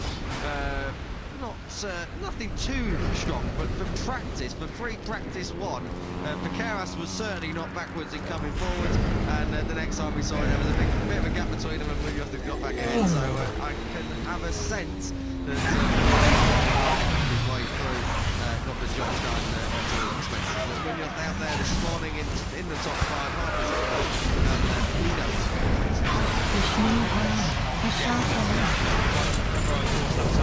Spain penalty, slow riding in qualifying, chance of trying to get onto that podium, also has the chances being brought up with first David Almanza shoving up the inside of turn 6, and then Shane Moody unfortunately getting it a little bit wrong. First taking Almanza out of the race. Munoz did remount and get some more laps in the into the pits at the end of the race. So important, as we've said, for a lot of this season for Munoz to get some big points on the board. He had a decent race here last year until the moment he had that long lap penalty involving him and Riccardo Rossi at turn 11. Munoz served that long lap penalty, then crashed at turn 11 himself, so that cost him a chance of fighting for the victory, which he was doing up until that point. So Munoz put into a track that he definitely likes and definitely goes well at, and he was inside the top 5 this morning. So for Munoz this weekend, get a good Friday underway, keep it nice and clean, don't allow the stewards to give you any penalties, get a good qualifying under your belt, and try and get some decent points on the board. You know how good he is. Get yellow flags in sector 4. He's just got to no way, I do not believe together. it. You string it together. He has done that all right. He's parked it well. And what were we saying? Get a nice clean Friday under your belt, David. And unfortunately, 3 minutes into the session, he's gone down at the final. And that bike has chucked a load of gravel all over the racing line on the exit, so I wouldn't be surprised if we see a partial clear up or a bit of a red flag coming in. Munoz's got it going again. Well, our bike has chucked a load. Just got to no way, I do not believe together. it. You string it together. He has done that all right. He's parked it well. And what were we saying? Get a nice clean Friday under your belt, David. And unfortunately, 3 minutes into the session, he's gone down at the final corner. Looks like he's just going to lose it on exit. Ooh. Whoa, lost it big time out the front door, and that bike has chucked a load of gravel all over the racing line on the exit, so I wouldn't be surprised if we see a partial clear up or a bit of a red flag coming in. Munoz got it going again. Well, that was a commentator curse if ever we had one. We gave that a proper run up. Well done, El, there. Award for commentator's curse of the year already bagged by my esteemed co-commentator up here in comms. So David Munoz got work to do then. We said he had to just get it all sorted out and delivered. The one thing for David Munoz is that the pace is there, and I think where I was about to go with it's not so much that it's the stewards has given him penalties. He is putting himself in positions to get himself a penalty. But then he was also on the receiving end quite unfairly, you've got to say, come the race. Last time out, he was out of position on the grid because of something he committed, and when he's out of position, he puts himself at such a risk to be taken out, and that's exactly what happened at turn 6 with Rouchet Moodley. And whilst I mentioned Rouchet Moodley, he was the one who was a bit of a wrecking ball in all of that and took out the number 22. It's on your screen now. David Almanza Moodley is out for this weekend and replaced by this year's seemingly go-to superstar. Okay, Jakob. thanks. I will check out the YouTube stream later and see how it goes. Hopefully we see the South African who's been impressive this year on that Boe KTM. Oh, I'm bright light. Fuck that. Take care. See you soon.